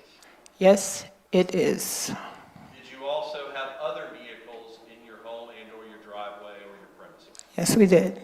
Tell us about those two. We had a Dodge Durango and also a Dodge Intrepid. Who drove those? The Dodge Intrepid was broke down and being brought back to life, and the Dodge Durango he would drive. Right? Did you make a demand about the number of vehicles that your family was in possession of during that time period? Yes, I did. Tell us about that. I said our house, our yard looked like a parking lot, and I told him to get rid of some of the vehicles. Do you know the best you can approximately when you told him that? It would have been late December Of 2008? of 2018, I'm sorry. Did he act on that request? Yes, he did. What vehicle did he choose to sell once you made that request? The Chrysler minivan, The red one? yes. Was that the vehicle he drove on a daily basis? Yes, it was. Did that leave him with the two Dodges left to drive? Yes, it did. Well, one Dodge because one was broke down. Right? Did the second Dodge even have enough room for your family when you went places? If it were just he and myself and our daughter, then we could fit. But otherwise, if we had the nieces and nephews, no, it was only 2 seats in the front and 3 seats in the back. Were there time periods where you all would go out routinely as a group, including your nieces and nephews? Yes, And yet you still chose to sell the red van? yes.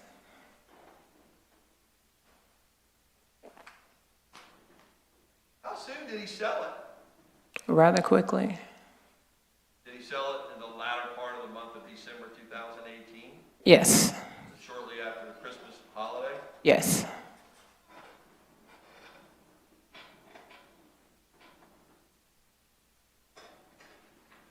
Now, man, I want to briefly ask you about cooking in your home. Will you describe sort of mainly focusing on when the nieces came over, who generally was responsible for that? Well, he was the cook. 95% of the meals that came through our house were cooked by him.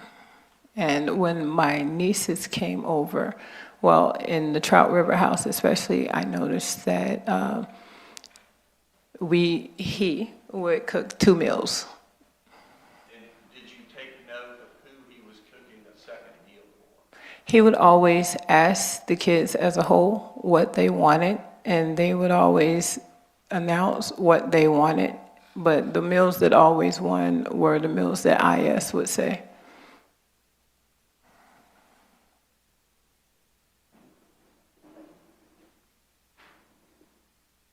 Did you ever know your then husband, your ex-husband, to pick up IS and or SS from Terry Parker High School? Yes, when his son J. Cole was attending Terry Parker High School, he would pick the 3 of them up. And what vehicle would he do that in? In the van, The red minivan? yes.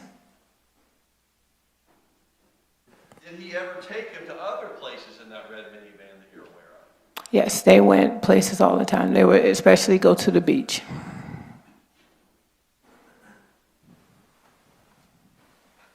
And looking back now, do you have any recollection of whether the defendant had alone time outside the home with IS, and if so, explain?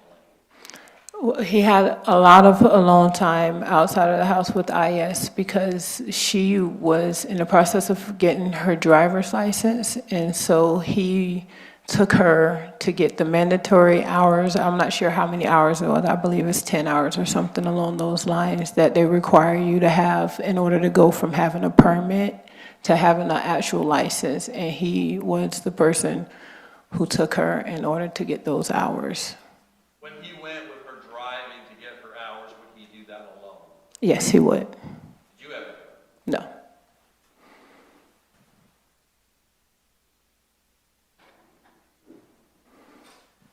Now, for the record, ma'am, is your ex-husband's date of birth April 18, 1985? Yes.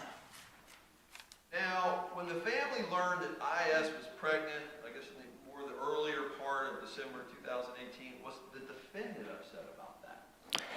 Yes, he was. Explain that.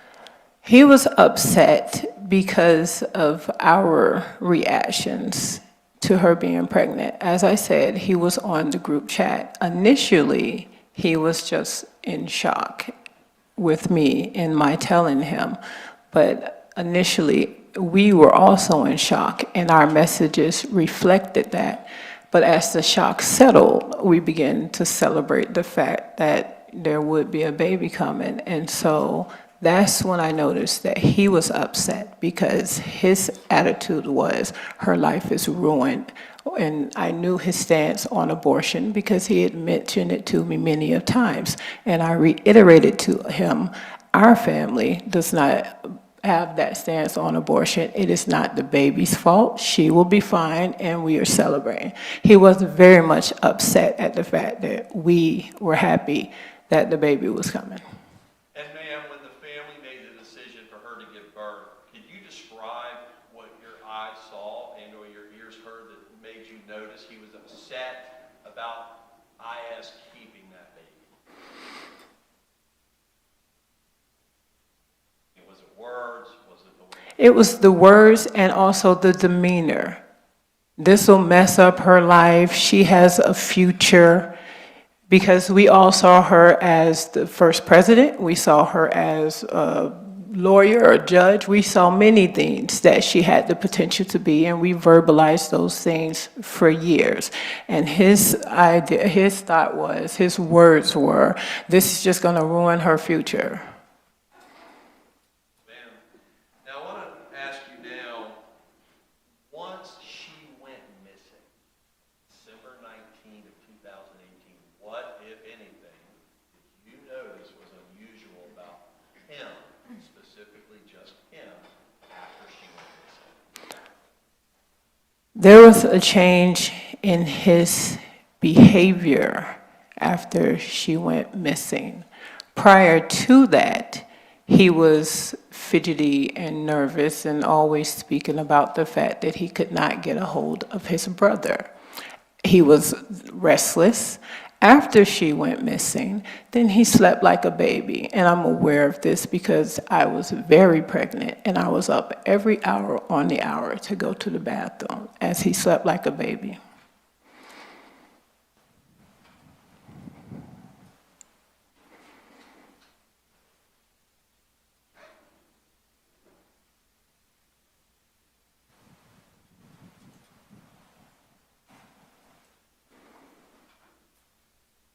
Tim, I now want to ask you just a few questions and approach and show you what has been entered into evidence and marked as either states 31 and or 32.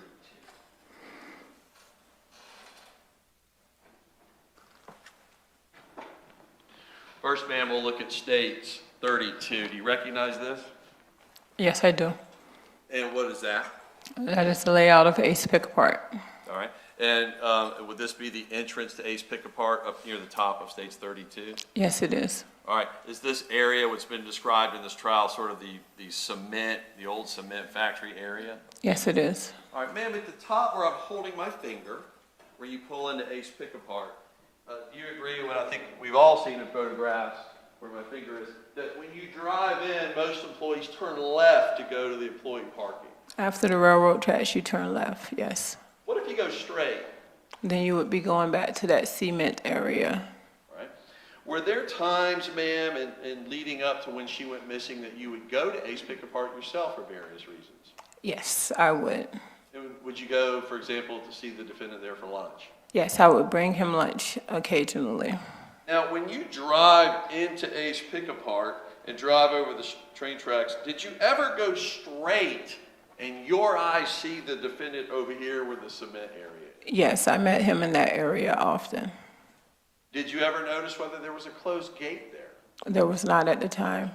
And had you been there several times? Yes. Have you driven back there yourself to meet your husband? Yes, I have. I've driven back there and I have parked and I have sat and I have watched him work and waited for him to get off the clock and come to me.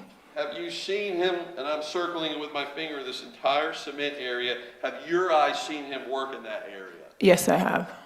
Where else would you, if you have, would you say that you've seen the defendant work at Ace Pick Apart? Yes, if you come in, go over the railroad tracks, take a left, and come all the way down to where the dead end is, there's actually a gate right there, and I would hand him food through the gate. Am I pointing at it? Yes, you are. So ma'am, to orient our jury, if you're facing Ace Pickapart, is this the far left of Ace Pickapart? Yes, it is. So the two places that you see him working routinely are the far right, where the cement factory is, or the far left, is that correct? Yes, that's correct. Ma'am?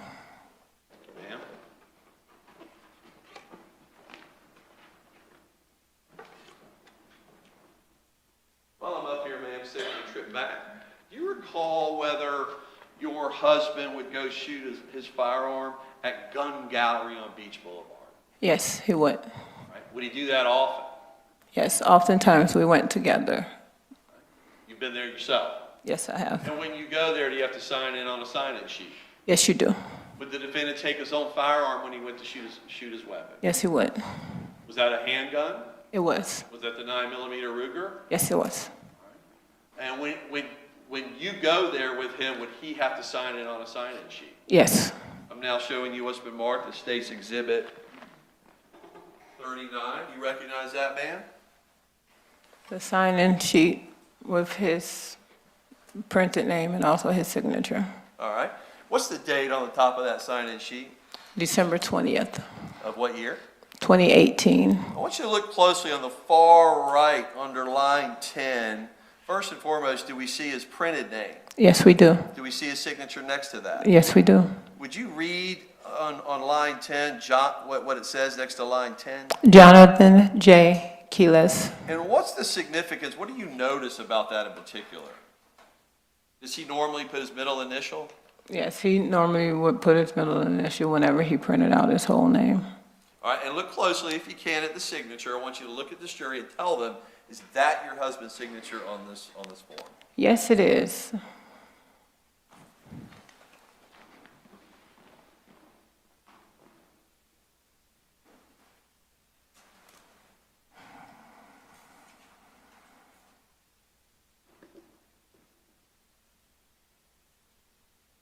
And just briefly, ma'am, do you have an opportunity prior to trial to look at State's Exhibit 31, which is all the surveillance video that was captured of the defendant on December 19, 2018, December 20, 2018? Yes, I have. Each of those clips that you reviewed on that exhibit, your ex-husband. Yes, it was.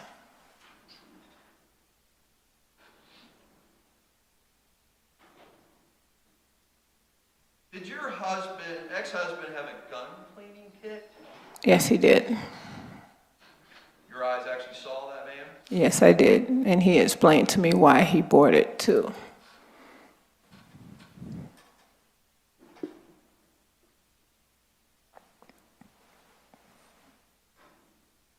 Is your sister Johnathan Mobley's phone number 904-450-0955? Yes, I do recall that being her number. All right. And probably one of the last things, ma'am, I want to ask you is this. Geolocation services that tell couples where they each are. Did you and your husband share that particular device on your phones? Yes, faithfully. A simple, more easy way to put it, did y'all share location data? Yes, we did. Did he have it on all the time? Yes, we both did. Did it remain on at all times? Yes, it did. If it ever turned off, would that be unusual Yes, it would. with respect to the defendant? Yes, it would, the defendant and myself.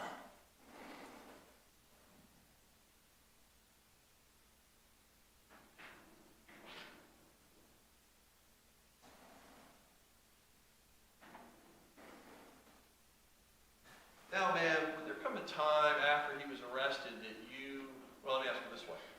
Did you keep talking to your then husband after he was arrested? Yes, I did. Was there a time period where you decided to call him and ask him whether this stuff was true? Well, he called me. He had you from the jail? Yes.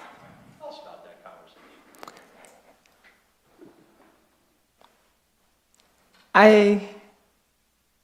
There was a time period because things were building up so much. And the point came where he fed me an explanation as to our wash machine and his DNA. Are you talking about the underwear? Yes, he tried to give me an explanation as to how his DNA could possibly get in my niece's underwear via our wash machine. After he told me that, I then asked him, tell me the truth. What happened? Tell me the truth. What was his response? His response to me was, I want to tell you the truth, but the people listening will take it the wrong way. From that point forward, ma'am, did you begin the process of leaving? Everything in me at that moment let go. I immediately, after that conversation, went to God regarding my vows, praying that I honored my part in my vows as his wife, because from that moment on, I explained in my prayer that I could not stand by him still and look at myself in the mirror because I no longer believed them. Thank you, ma'am. Your Honor, one moment.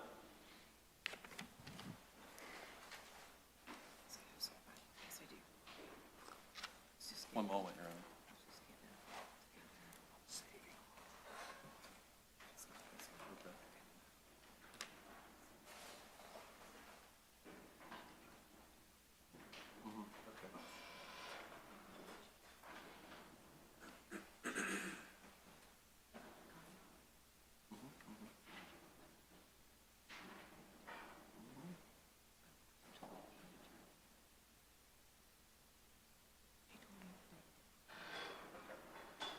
Couple more minor things, ma'am. Just finish up with you.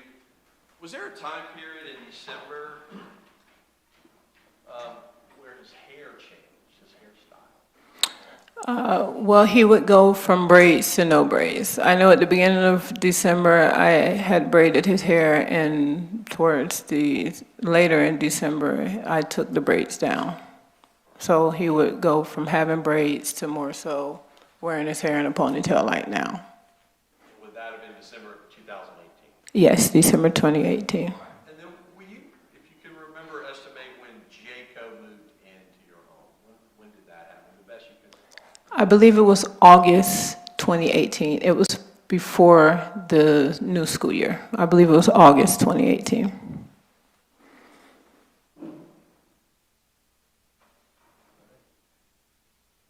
Now, on December 19, 2018, the day IS went missing, you remember anything about that particular day? Yes, I remember reaching out to the defendant and telling him my niece did not come home from school. Yes, ma'am. And That day, was it your recollection whether he came home at any point in time during that? no, he did not come home that day. He actually came home later than usual that day as well. And do you know whether on that particular day, looking back, that his location data had been turned off? The record shows, I'm asking you what you recall about that. I found out later at a time in 2019 when my sisters all came over to the apartment that I had moved to where we were trying to figure out how IS got from Terry Parker High School, the last lone place that we saw her on the video, to Ace Pickup Park. And so I had no way of knowing, but then I remembered that we have our Google location on. So I said, if anything, let me go and look at the Google location for our accounts. And at that time, I realized that the Google location for my then husband had been erased all the way up until December 20th, December 20th, 2018, when suddenly it reappeared. Yes, ma'am. And lastly, did the police later come collect the firearm from your home? Yes, they did. Was that kept in a closet? Yes, it was. Is that where the defendant kept it? Yes, it was. Was it up on the top tier, up on the upper shelf of the closet? Yes, it was. Present when they came and retrieved it? Yes, I was. Thank you, Your Honor. Nothing further.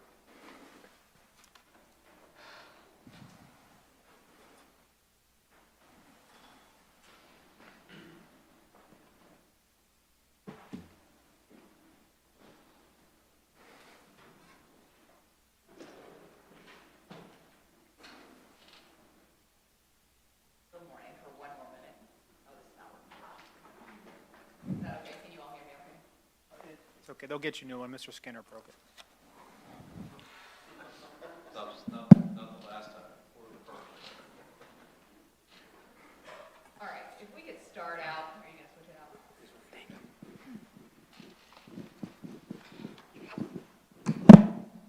Thank you so much, Jeff. All right, good morning. Good morning. All right, so if we could start out, could you tell us about the layout of your house that was located on 16th Street? Yes. If you walk in from the actual front door, you want me to walk through it? That's fine. Go ahead. Just give me the basic kind of layout of how many rooms it was, and if you want to walk through and tell me, that's fine.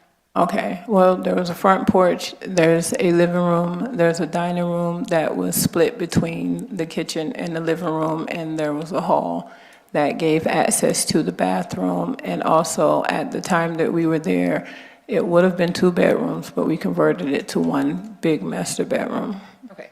And so you had that one large room that you, Mr. Quiles, and your daughter were all sleeping in, correct? That's correct. And then the only other main room that you all had, besides like the kitchen and things like that, was that living room. Is that correct? The living room.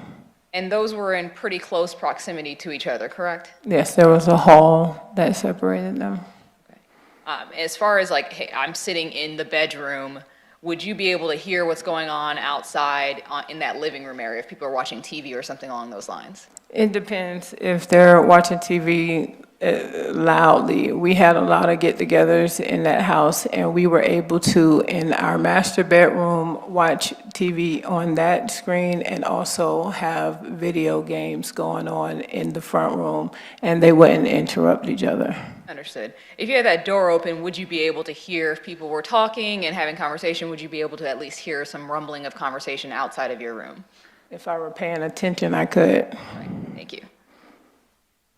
All right, you said that Mr. Quiles had broke his femur. I believe it was, I think you said August or September of 2017, correct? That is correct. And you said he was pretty much back up on his feet around October, sometime in October, correct? It wasn't 2017, it was 2018 that he broke his femur. No, it wasn't, it was 2017. It was 2017, I was pregnant in 2018. So yes, that's correct. All right, thank you so much.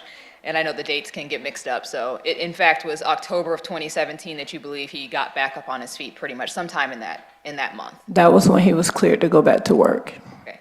During that time period when he was injured, he was pretty much immobile before he got back on his feet, correct? He had crutches to use, but immobile, he was very resilient, and even the doctor said that his healing was faster than they had ever seen. So I've never actually seen him incapable of moving. Okay. And maybe immobile is the wrong word, but he was not moving around like he normally would while he had that injury, correct? He had a limp. Okay, thank you. During that time period when he broke his femur, there were people coming and taking care of him at the house from time to time, correct? Correct. And that was to help him get to get items for him and things like that, because he was having a little bit of difficulty moving around, correct? It was actually to take the pressure off of him because I was working and our daughter was there. So it was to help take the load off of him of having to run after a toddler. During that time period, were your nieces part of that group of people who were helping to take care of your daughter and doing whatever else needed to be done around the house? My nieces were the primary. They weren't part of it. There was no one else that came over to help him except my nieces. So that time period that we're talking about, September, October, or I guess August through October, your 2 nieces that you described, IS and SS, were at your house quite a bit helping to take care of things around the house? Yes. Okay. When he did get back up on his feet, did he go back to work? And specifically, was he working for Sky Towing at that time? I don't remember which company he was working for. He had several jobs. In whatever work you can recall him having after that time period, did that require him to work away from the home? He was never away from the home overnight, but he had to go out just like anyone else at a job, and then he returned. And would that require him to be gone for most of the day? When he was at the towing, he was gone during the day, and then when he worked at a contractor, he was gone for most of the day, and there was Ace Physical Part, he was also gone. I mean, like a typical 9 to 5. Okay. And did he sometime, of course, work later hours? Late in compared to what, 9 to 5? Yes, ma'am. And later than the typical 9 to 5. Did he go into work early, like 8? Did he come home 6, 7, 8 o'clock at night from time to time? It depends on which job you're referring to. In general. I just mean in general. While at Ace Pick-a-Part, they were pretty much set on their time. And then at the contractor place, that boss pretty much cut them around the same time. And with towing, that would be the only one that would have sporadic where he had to be on call, sometimes for runs that might have been an emergency that he had to go out of town and recover a vehicle and bring it back. Right. I want to talk to you about your Amazon account and then kind of go on to some other things. The Amazon account, we talked about that. Yeah, I heard what you testified to as far as your memory of ever having ordered something. You don't recall ever ordering Don Quay or parsley on your Amazon account. I never ordered Don Quay or parsley on my Amazon account. And the dates that you had provided and looked at on your own Amazon account, that was in October of 2017, correct? That is correct. And I believe it was, and correct me if I'm wrong, but it was like the 4th and the 7th, right, the very beginning of October, correct? Yes, it was the beginning. That would have been the same time period that your nieces were at your house quite a bit, correct? Correct. And you stated that you personally would purchase items on Amazon on your phone or on your laptop, correct? That's correct. And that laptop that you had was in your home, correct? That is correct. And that laptop, there were several people who had access to that laptop, correct? Yes, it was there at the home, so if you want to pick it up, you can pick it up. And your nieces, in fact, you knew them to use that laptop on a regular basis. They like to play video games like most teenagers like to play video games. And as far as them being on there, when you would order on Amazon, would you sign in every time you went to Amazon, or was that something that was just saved on your laptop? No, you have to sign in. Okay, and you said you never provided anyone with your password, No. including Mr. Quiles. Of course, he had the password. He was my husband. Okay, you don't know if anybody else had access to it or had that password, correct? Not by my doing. Okay, so it's possible that someone else would have had that password. You just personally don't recall ever giving it to anybody. If he gave access, then that's a question for you to ask him. And the question is simply, you don't recall ever giving it to anyone, but it's possible I that did someone state else. that. I do not recall. And it's completely normal to do that, but if you could let me finish the question, that way the record's clear. I will try my best not to overtalk you. If we could do the same, that would be appreciated. All right, let me go back. Let me go back to the time period. Were you aware of a time period where IS was sexually assaulted by their neighbor? I think he lived across the street. Yes. Okay. And was that person known to you as Kamar Humphrey? I believe that's his name. You didn't know him personally or never had met him, correct? No. Okay. Only thing you knew was that there was this sexual battery that happened around March of 2018, correct? Yes. Okay. During that time period, were allegations raised of there being some sort of sexual relationship between Mr. Quiles and IS? Following Kamar, yes.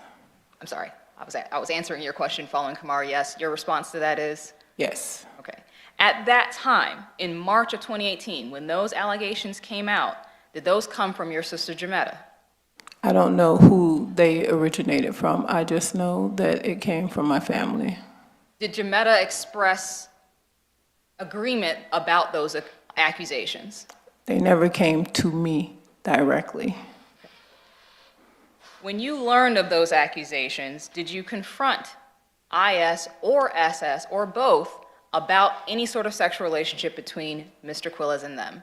I asked them at the Trout River location if there had been any type of inappropriate anything. I asked them both together at a time when he was not around because I didn't want any issue to be of feeling discomfort in the event that he was around, and the answer was yes. So I asked them both together. And there was no sort of admission from either of them at that point, correct? No, there was not. In fact, they said vehemently that never happened. That is correct. In fact, if there was any inclination whatsoever from them that something had been going on, you would not have stayed with Mr. Quiles, fair? I would have took myself and my daughter, and I would have left him. Around that same time period, do you recall there being a falling out between your sister Jametta and Mr. Quiles?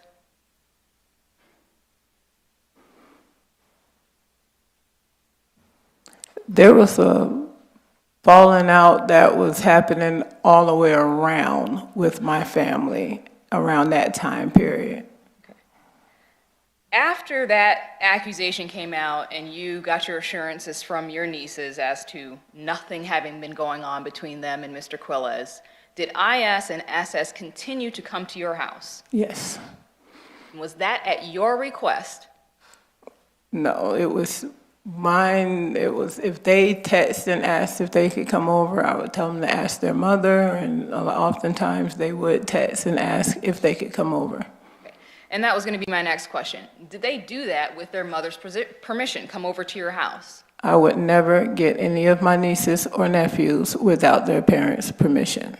So is it your assertion right now, today, that every time that IS and SS would come over to your house, you were aware of it and your sister Kimberly Mobley was also aware of that? That is if it happened under my say-so. Now, what happened while I was at work, I can't attest to. Okay. And let me ask you about that time period when you were working. How long were you working where you were away from the home overnight?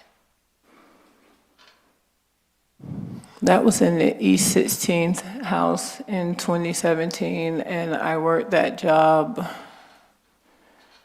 I don't remember how long it was. I know it was past the time of him healing, and I moved out of that job because the tractor that we owned broke.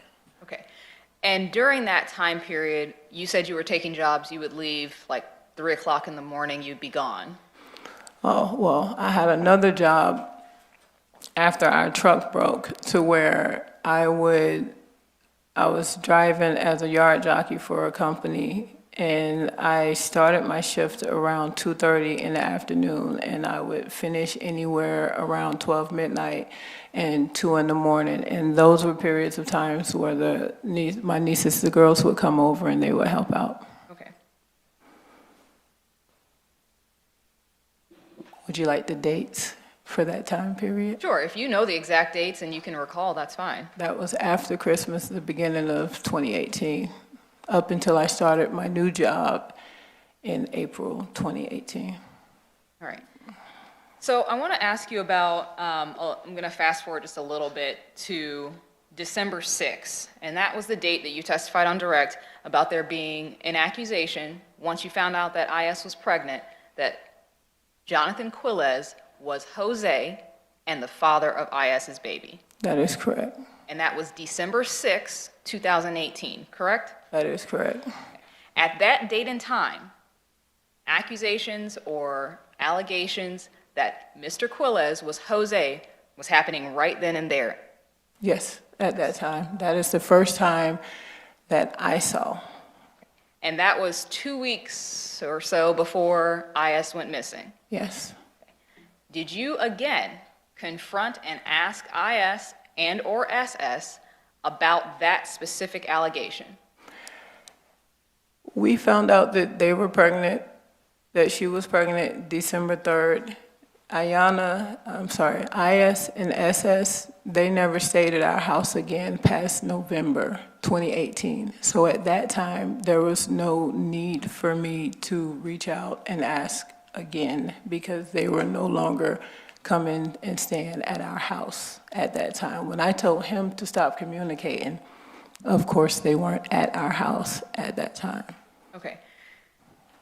So you never did ask IS specifically about this allegation? I asked her if he was being inappropriate when I asked SS the one time, and that was that. Okay. And so closer into that December time period, you never had any conversations with your nieces, even if it wasn't at your house, at another location, confronting them about this specific allegation? The last time my nieces stayed at my house was the most strange time they had ever stayed at my house. And in that time, I decided that I was going to go ahead and take them back early. And when I was taking them back, Is sat in the front seat of the car. She turned her back to me. She looked out the window. She gave me no communication whatsoever. As a matter of fact, Is and SS stayed in the bedroom right across the hall from me and texted me if I could order them a pizza, which is what led to me taking them home early. So at that time, I took them home while he was still at work.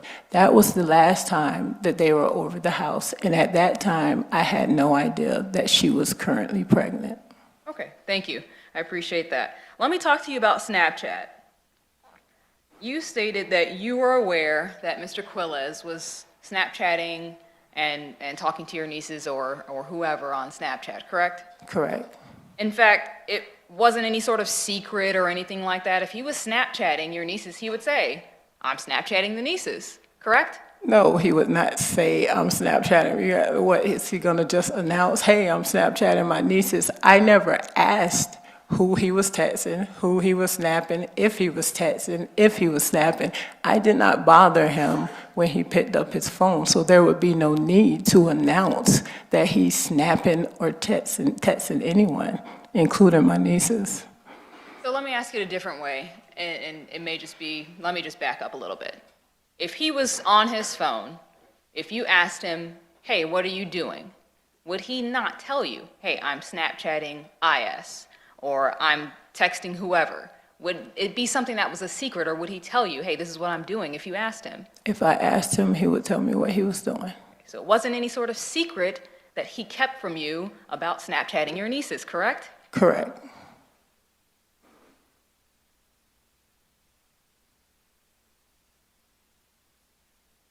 And as far as his use of that, was that strange in some way to you, or as you testified on direct, did you just view that as the way he communicated with them? It was extremely strange because you're Snapchatting. I'm like, I had to go and find out what Snapchat was. He texted me solely, and they text me solely. So they were still hip to texting. However, that was their platform, so I had no reason at that time to question him as to why you're solely using this with them. But was it strange? Yes, but I tried, I just couldn't, no, I couldn't get into it. Yeah, it's strange for you in the sense of you didn't use it. I didn't use it, and I didn't understand why it exists anyway. Understood, okay. So Snapchat in general, you just didn't get the point of that. Yeah, it was a cheater's playground, if you ask me.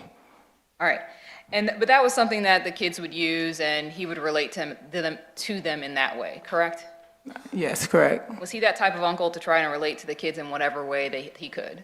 He was, yes, he was. Did you ever know him to communicate with another niece of yours, ID? No, I didn't know that they communicated. Okay, did you ever at any point in time catch ID and your husband alone together? To catch would be to be in a matter of being startled. Were there times when they would be in the room or at the house, and there was one time when we had to get together because that's the only time that ID came over to the house is if we had a family get together. I remember one time I came in and they were in the room, but I thought nothing of it at that time. Okay. And nothing, as far as you know, nothing inappropriate or anything like that happened in that one time you recall them having been alone together? I have no idea what happened prior to me entering the room.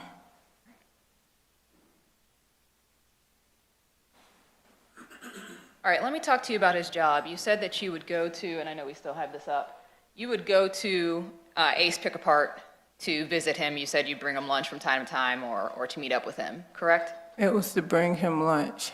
Okay, that's fine. And I know you testified on direct that, and when I say him, I mean Mr. Quiles. When you would go to Ace Pick-a-Part, you said that you would actually drive forward, and this picture is up on your screen, so you can refer to it if you need to. But the part that you're talking about that you would drive into would be straight. If you cross those railroad tracks, you would actually go straight into this area that has this opening here in that blue fence. Is that correct? That is correct. And you would see him working over there. That is correct. Did you see him working on tires or with tires? He was in a bulldozer machine, like a big giant caterpillar type bulldozer machine. He worked in that often. Okay. Did you also see him repairing or fixing a fence ever over there? No, Okay. Do you recall him working with any dirt or filling out roads or ruts in roads? no, Only thing you recall him being in is in the Caterpillar at some point when you went over there. yes, he moved cars and they put stuff in the bucket of the bulldozer thing, and he would move wheels and stuff. Okay, so he did work with tires. I did ask you that earlier. I don't know if you answered that specifically. You would see him working with tires or wheels, however you want to describe them. Well, I know from him explaining to me, and oftentimes he would video chat and FaceTime with me while he was inside the bulldozer. Okay. And so when you would FaceTime, he would describe his work, basically what he was doing. Well, I could see what he was doing. I could see him, and he's moving around, and oftentimes he's messing with wheels. That's what I know. I didn't ask for specifics of, hey, are you getting tires or getting wheels or pulling them apart? What are you doing? All I know is he's moving wheels and tires. Yeah, I wouldn't expect you to ask, are you moving wheels right now? That if you could see it, that makes sense. As far as other times when you would go to the work, his job, you would say that there was another part of the fence area that you would hand over lunch or things like that if you had to. It was chained, and I would just hand the bag of lunch through the chain. Okay, through the chain. All right. And that chain link fence was locked, correct? That's not something that you would go physically walk through. No, it was chained even during lunch hours, so I'm assuming that it stayed chained all the time. Meaning that's not an entrance that people would use to go in or anything like that? No, It's just an opening where you could hand something through, essentially. that's correct. Okay. Not something that you yourself could physically get through, though. Well, I was very pregnant at that time. Okay, even if you were thin, would you be able to get through that? Then, yes, I could. All right. When you actually would see him there, he was working in the main yard area. He would also be working on that outside area that we talked about earlier, correct? That is correct. Did you always know him to be a hard worker when he was working at these jobs? Always. Let me talk to you about the gun gallery. You testified to some of the gun gallery stuff. You actually were the one who purchased that 9mm gun, isn't that correct? Purchased it immediately after our daughter came home from the hospital when she was born, yes. And the gun cleaning kit that you talked about as well, you also purchased that for him. I did not. He purchased a gun cleaning kit because one time when he went to the gun range by himself, he said that immediately when he fired the gun, it jammed. And the guy who worked in there told him, look, you gotta keep these things cleaned regularly. So he came home with a gun cleaning kit and explained to me that that was why he purchased it. Okay. And that was years prior, correct? That was in the Trout River house. And as far as the gun gallery is, would he go there fairly often? Yes. Most of the time we would go together, but on December 20th, I recommended because he had a short day at work. It was raining half crazy, and he released the workers to leave early on the yard. So I recommended, I'm like, hey, you're stressed, I'm stressed, go to the gun gallery. That's a stress reliever. And so you were fully aware that he was going there? Yes. And from your own statement, you actually suggested that he go there? Yes. And that was just a pastime that he liked to do? Yes. A way to blow off steam? Yes, we both like to. I just was very pregnant, so I couldn't go. Fair enough. All right, thank you for that.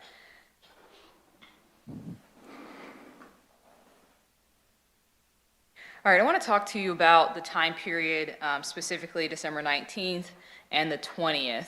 During those 2 days, specifically, you said that, and I just want to make sure I'm clear on what you said during your testimony because I might have missed it. During those 2 days, did you observe anything strange from him at that time that you noticed? His behavior was strange.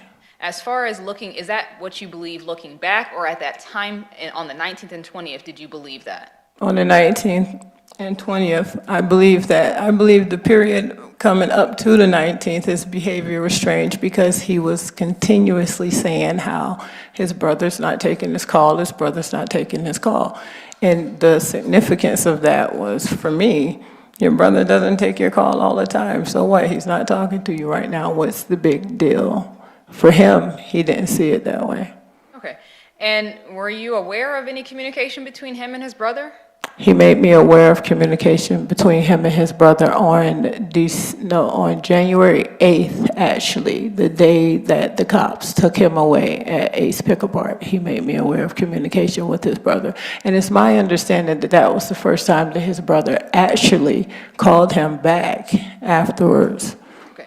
And I mean, there's phone records to talk about that, so I'm not going to ask you about that by any means. But were you aware that they were in communication quite a bit all that month in December? I don't know. I know that he was panicked of his brother not speaking to him. So if they were in communication, I wasn't aware of that part. And if you heard the figure that they were in contact via text and phone call 228 times in the month of December alone, would that surprise you? Yes, it does surprise me. So you were not aware of that, how often they were communicating? No, I was not. All right, when IS went missing, do you recall when Mr. Quiles found out and how? I told him if he found out prior to that, then I didn't know. But from my mouth, he found out the moment that I found out that she did not come home from school. Okay. And did you all assist? I know we've heard from other family members that people were trying to locate her and do what they could to post flyers and things like that. Did you both assist in that? I could not assist the family because I was very estranged from the family at that time. But myself, on my own, when he came home from work, myself, and our daughter would go and drive around in Arlington because I needed to do something. My niece was missing. Understood. And I know that you guys said that you were estranged, but were you still in close contact with your sister, Margiela? Yes. And and you guys call her Margie, right? I call her Margiela. They all call her Margie. Okay.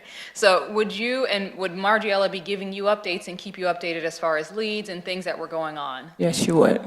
So you were at least in contact with someone from the family and assisting in some way, whatever way you could at that time? I couldn't assist. All I could do was be on the outside and listen to what they were doing. I could not assist because I was not included. I was estranged, as I said. I was just thankful to be able to at least have updates of the progress. And during that time period, Mr. Quiles, he came home every night? Yes. Okay, he wasn't gone for any long period of time that you didn't know where he was, besides from work, obviously. But he wasn't gone for any long periods of time where you didn't know where he was? No. And at that time, you never had any indications during that period of time that he was somehow involved in IS's disappearance? No, I didn't. And I asked him. Okay. You asked him about whether he had anything to do with IS going missing? Yes, the day the cops came to our house, and that's on record because the cops came out and it was all on the news. I asked him on that day, at that time, while the cops were at our house, I asked him. And he denied? Yes, he did. During that time period when IS has gone missing, so this is sometime from December 19th up until Mr. Quiles' arrest. Actually, let me back up a little bit. From December 19th up until when police came to your house, and I believe your sister Kimberly Mobley came as well at one point when the police came to your house. Do you recall that? All of my sisters came. Okay. So from December 19th until, I believe it was December 26th or 27th, but shortly after Christmas, did at any point in time anyone talk about Jose being Johnathan Quiles? At that point, I was no longer on the group text message. After December 6th, after the text message that happened on December 6th, that text line with me connected to it was no longer being utilized. So I don't know what they were talking about. And prior to police coming to your house around a couple of days after Christmas, had you been questioned in any way about Jose being Johnathan Quiles? No. Okay. So for that 2 weeks where you're getting updates of what's going on and leads that they're following, Jose and Johnathan Quiles, that's never brought up? That was December 6th. Again, I'll state, December 6th was the first time that my family said that he was Jose, and he was also the father of her baby. Prior to that, they were on a search to find Jose. IS's story kept changing, and then they said he is Jose, and that was the first and only time that they directly came to a line that I was attached to. And it was a heated discussion where I said a lot of vulgar words to them, and I said, at that time, like I stated before with the prosecution, you don't have to wait until the baby is born. You can test him now.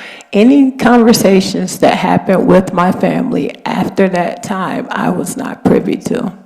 Understood, and I guess I was asking more so about police communications. There was nothing to the police about Jose being Johnathan Quiles from December 19th all the way up until a few days after Christmas.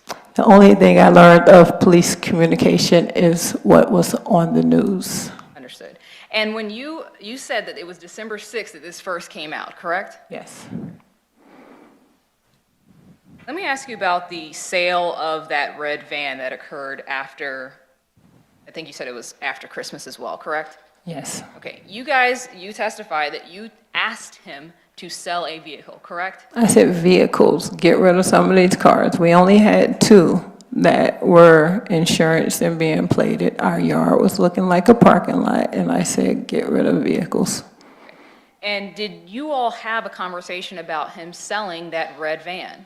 No, he just picked whichever one he was going to get rid of. I didn't care as long as it wasn't mine. Okay, and didn't he actually speak to you about not selling the Durango?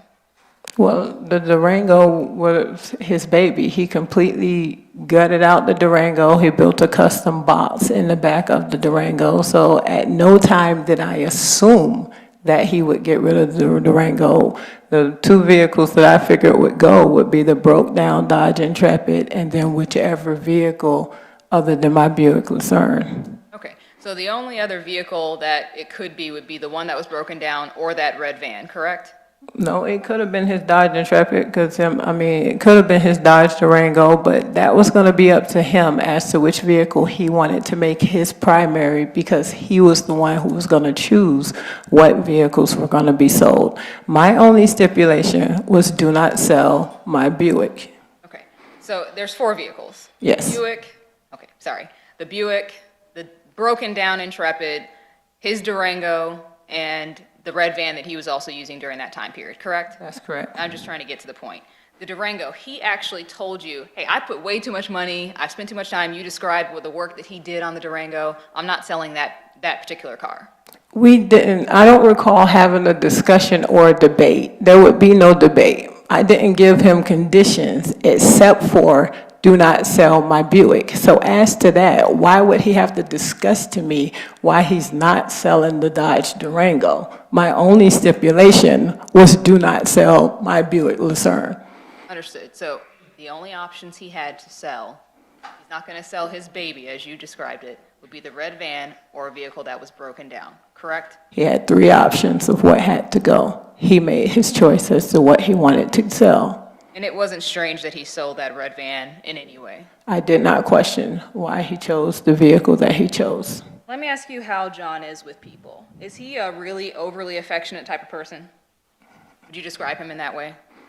As far as physically, or as far as words, as far as what words of terms of endearment, or what? Yes. Terms of all of the above. As far as physically, no, he wasn't the one that was going to be just overly affectionate with everybody. But as far as terms of endearment, yes, he's going to call everybody baby. Okay, and so like men, women, children, co-workers, friends, family, he would call everybody baby. If you're in a circle of somebody who he considers to be a friend or a family member, then yes, but he's not just going to walk up to you and say, hey, baby, so. As far as your nieces, your nephews, he would call them baby as well, correct? Yes. Okay. And he would hug and love on them as well, correct? Yes. And he was affectionate with them regularly, all of them? Yes. And so that wasn't anything strange or abnormal to you? No. You yourself never have witnessed anything that could be deemed inappropriate between Johnathan Quiles and your niece IS, correct? No. You've never seen anything that could even be considered inappropriate behavior between Mr. Quiles and your other niece SS, correct?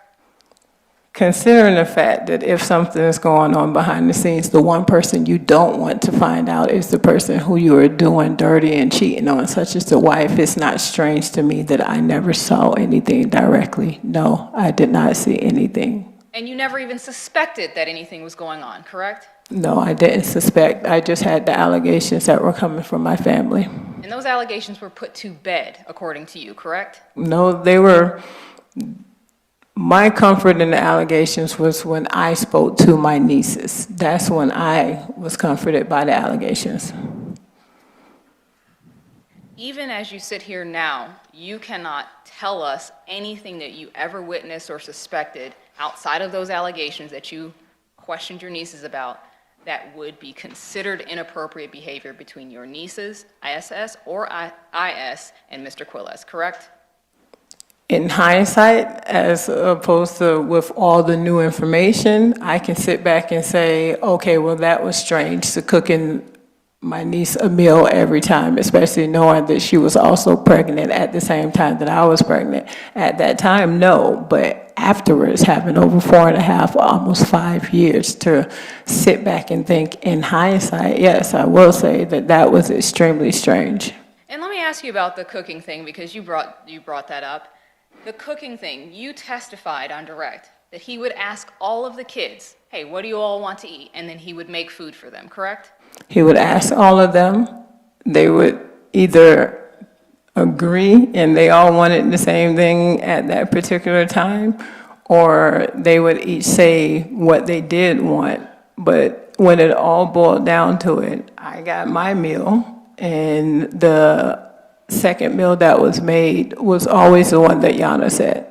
The one that IS said. And as far as cooking 2 meals, you're talking about that time period when you were pregnant. Yes. Okay. And during that time period, he's making you a specific meal that's just for you, right? Yes. And the other meals that he's making, and that's basically because of your request, right? Like, hey, I want X, Y, Z. Yes. And he would accommodate that. Yes, he would. And he would do that regularly. That's just the kind of guy he was. He was a cook. He was the cook. Yes. All right.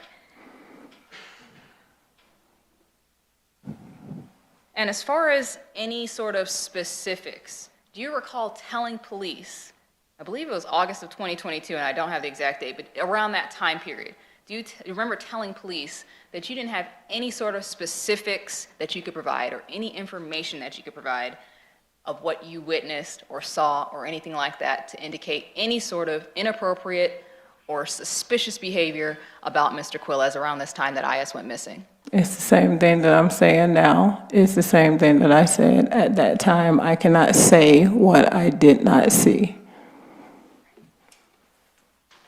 One moment.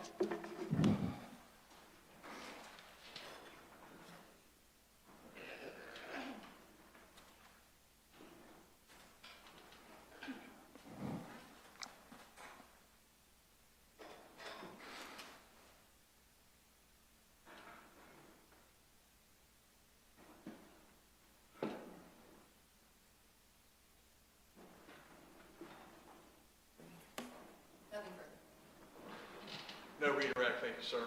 Ms. Mobley, good to see you, ma'am. Have a good rest of your day.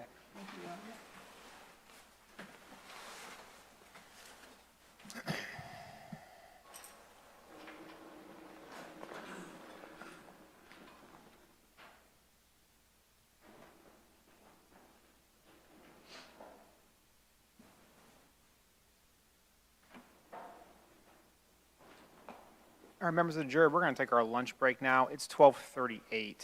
I told you earlier today I'd let you know about scheduling wise and what I'm foreseeing happening. And I've talked to the attorneys about this yesterday after you were dismissed, and some this morning as well. And so they're fully aware of what I'm going to mention to you guys regarding scheduling moving forward. Couple different options I see moving forward.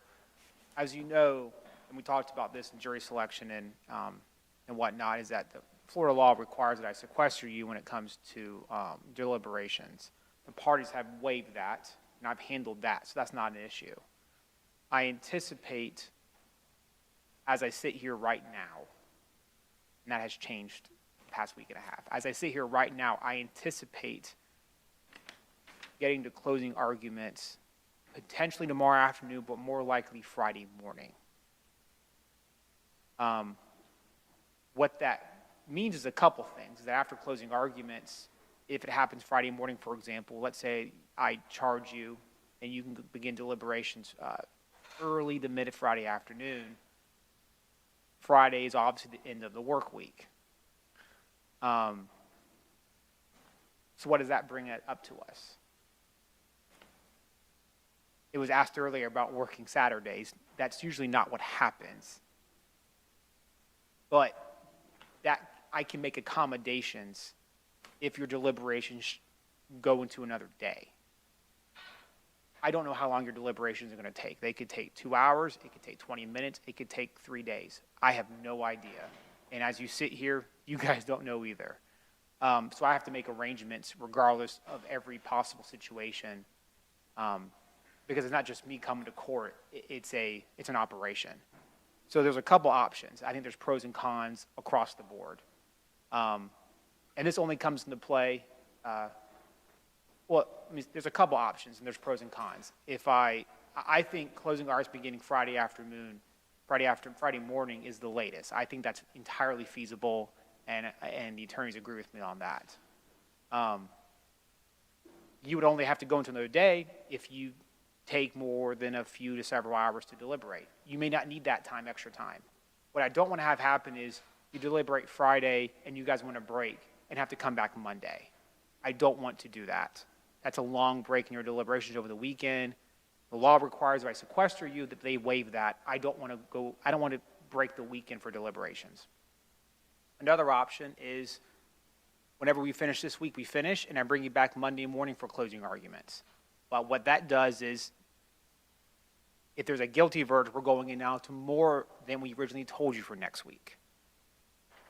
And that's a con as well, because that means there may be a 3-day break between hearing testimony and then going and closing arguments. And I don't think that's really ideal to have it fresh in your head when you deliberate and talk to each other. So there's really no good solution in my mind. I think I have an idea of what I think's the best solution is. I have talked to courthouse administration. I can make us available Saturday for you guys to come in if your deliberations require that. That means I can bring you back here as early as I can on Friday morning, even earlier than 9 o'clock if I can, go through closing arguments. I can order you guys lunch. I can take care of all that and get you the case as early as Friday as possible. And I'll be here as long as you want me to be here Friday until you come to a verdict. If you guys need a break and can't come to a decision and need more time to deliberate, I can bring you back Saturday. I don't know, but the X factor is we don't know how long your deliberations will take. The other solution is taking that weekend, taking that maybe possibly Friday off and that weekend and come back on Monday for closing arguments. I don't think that's a great idea, because then you're 2 to 3 days removed from all the testimony at minimum. But then that's going to, if there's a guilty verdict, as we talked about, and we go to the penalty phase, that's stretching us into next week as well, more than you originally told, and that's not ideal either. Those are the issues that I'm grappling with. I'm letting you guys know because I certainly don't know your schedules, and as you guys know, you have lives, and I mentioned this, you guys have lives outside this courthouse, and I think it's important to get your input as to what we do in that regard. I will do whatever you guys want me to do. When it comes to the schedule, the attorneys know that, they agree with that, and I'll talk to them more about that. I personally think starting Friday morning and just seeing what happens is probably the best solution. I don't have to bring you back 9 a.m. Saturday. I can bring you back mid-morning and do whatever you guys want to do. I think it's better to deliberate when it's fresh in your mind, but I don't know your schedules. And I don't know what you guys have going on. So I'm letting you all know this so I can get your input. You guys can talk about it over the lunch break. You can talk about this. Talk about what you guys prefer what you want me to do. And so I can make a final decision as to how I handle it. I've already cleared it with the courthouse administration about coming in Saturday if I need to. And again, that may not happen if you deliberate and you come back to a verdict one way or another Friday afternoon, and then we take a break and, depending on the verdict, come back to the penalty phase if we need to. So a lot of the ball's in the air. I will do whatever you guys think's best. My opinion's out there as to how I think the schedule should best lay out. I think you guys should deliberate when you have things fresh in your mind, and that's important, regardless of the case at hand, but especially on a case of these issues. So I say that because I wanted to get your input. You guys can talk about it over lunch. You can slip me a note of what you want to do. Give it to the bailiff. I'll talk to the attorneys about it. There is a chance we can get to closing arguments tomorrow afternoon. After this morning, that may not be as likely as I would like it. So then you can do closing arguments tomorrow afternoon, and then I would bring you back Friday, give you final instructions, and then you can have all day Friday to deliberate. But then again, that still possibly brings in Saturday if you don't reach a verdict by sometime into business Friday and you guys want to break. Deliberations could take an hour, 5 hours, 5 days. I have no idea. And that's the X factor. So I want you guys to enjoy your lunch. I'm sorry to kind of give you that news. It's just the reality of the situation. And it's nobody's fault. A case of this magnitude, these issues, as you can tell, it just takes time. And that's no one's fault. The attorneys are doing a great job presenting their cases. And it's certainly worthy of your discussion. And so a couple of issues I need you to talk about over lunch is, can you stay a little bit later today so we can get as much in as possible? And two, what option do you prefer to go to closing arguments, going to Friday and seeing what happens, or delaying it until Monday, which means that we're stretching into further next week if there's a verdict of guilty as charged on counts 1 or 2. So you can get a piece of paper. The bailiff can help you out with that. You can write me a note what you guys prefer by consensus, however you guys want to kind of work through that situation. It's the first test of how you guys can deliberate an issue. And we'll go from there. So it's 12:46. We can come back at 1:45. We'll have lunch, and we'll continue our afternoon.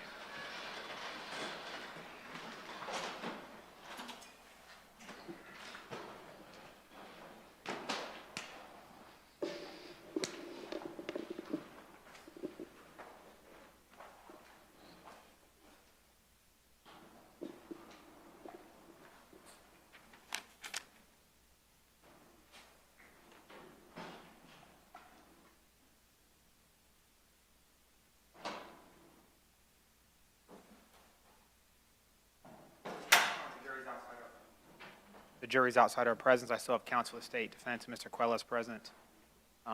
Before we take our lunch break, state any objection or exception to the issues I brought up to the jury before the break. No, Your Honor. From the defense? No, Your Honor. Okay. Anything else we need to handle during the lunch break? First from the state. No, sir, just to advise your staff that the next witness is the inmate, Damien Hatch. So I know they may need to check on him, making sure he's back. Just got advised he was back there, so yes, sir. Okay. Anything from the defense? Is there a chance you can still rest today, you think? Yes, sir. So, Especially if the jury can stay a little bit later. again, a lot of this depends on their cross, but we have Damien Hatch, who I don't think would be as long as the last witness, Detective Bidlick, who's very brief. George Jackson, 2 hours on the wire. That's just your direct in the wire. Yes, sir. Well, the wire itself, I think is right at two hours, and then the last witness is Joseph Quiles. Is he going to be? Is he about the last witness? The state will rest after. Is his testimony about as lengthy, not as lengthy, but as time-wise as the last witness? Not from I'm looking at defense counsel. We're both saying he will not be as long as Naomi Mobley. No, sir. Okay. I will tell the court he was due to fly out tonight, but I have actually went ahead and bounced that back one more night just because I know the courts were backing up, the schedule's backing up. So he's here today and tomorrow. If I can fit it all in, I will today, but at the same time, I think the jury deserves to be fresh when they hear testimony. So we'll have to see how it plays out, irrespective of it. Even if we close Thursday afternoon, it still brings a potential of Saturday because we don't know how long they're going to take. And so Yes, sir. And so I think that's an important consideration for the jury to make as to how they want to handle it moving forward. I think my preference is out there, not that I think one's better than the other. I think they both have cons, but I think one's slightly better, so they're fresh. The testimony's more fresh in their mind than waiting over a 3-day weekend potentially. Yes, sir. The only thing I don't think they have, and the court did a great job of laying out all what's forthcoming, but the one thing I did not hear, that maybe we could advise them, is they think phase one, and if their verdict requires it, they know there's a phase two, as we talked to them extensively about jury selection. I don't want them thinking that's 2 weeks. No, they don't have any idea like how long that is. The parties have agreed a full day, a full lengthy day of all the testimony, opening and closings. We believe we can get that done. Now that's probably means a day, day and a half, but I think we collectively, and I'll let them speak for themselves, but I feel like at least advise the jury not to think that second phase, if needed, is a couple of weeks. I think they know that. We told them 2 weeks plus bleeding to a third originally, so You did. I don't think they think that at all about penalty phase taking 2 weeks. And just having just heard from my client, he agrees that maybe we could advise that because we don't want them to feel any sort of pressure that they need to hurry up or anything like that. I think you did a great job with making it clear that there are other options, but maybe if they are thinking it's longer than a day, I think they might put a little bit of that at ease, and that's just from my client. Your Honor, if he says that, the state does not object. I'll certainly let them know that. The problem is that I'm not sure they believe us when we tell them how long something's going to take. That's very true. So, I mean, I've been riding this train for a while about timing, and so I can let them know that, but they may roll their eyes at me at that point. Understandably, they spent 2 weeks with us. It's a long time, but I tried to tell this to the jury. It's no one's fault. This is how trials work, especially trials of these issues and these charges. It happens. It's just the nature of the beast. So we'll be in recess. I'll see you guys back. Come back about 5 minutes early. We'll go from there. The court said 1:30? 1:30? It said 1:45.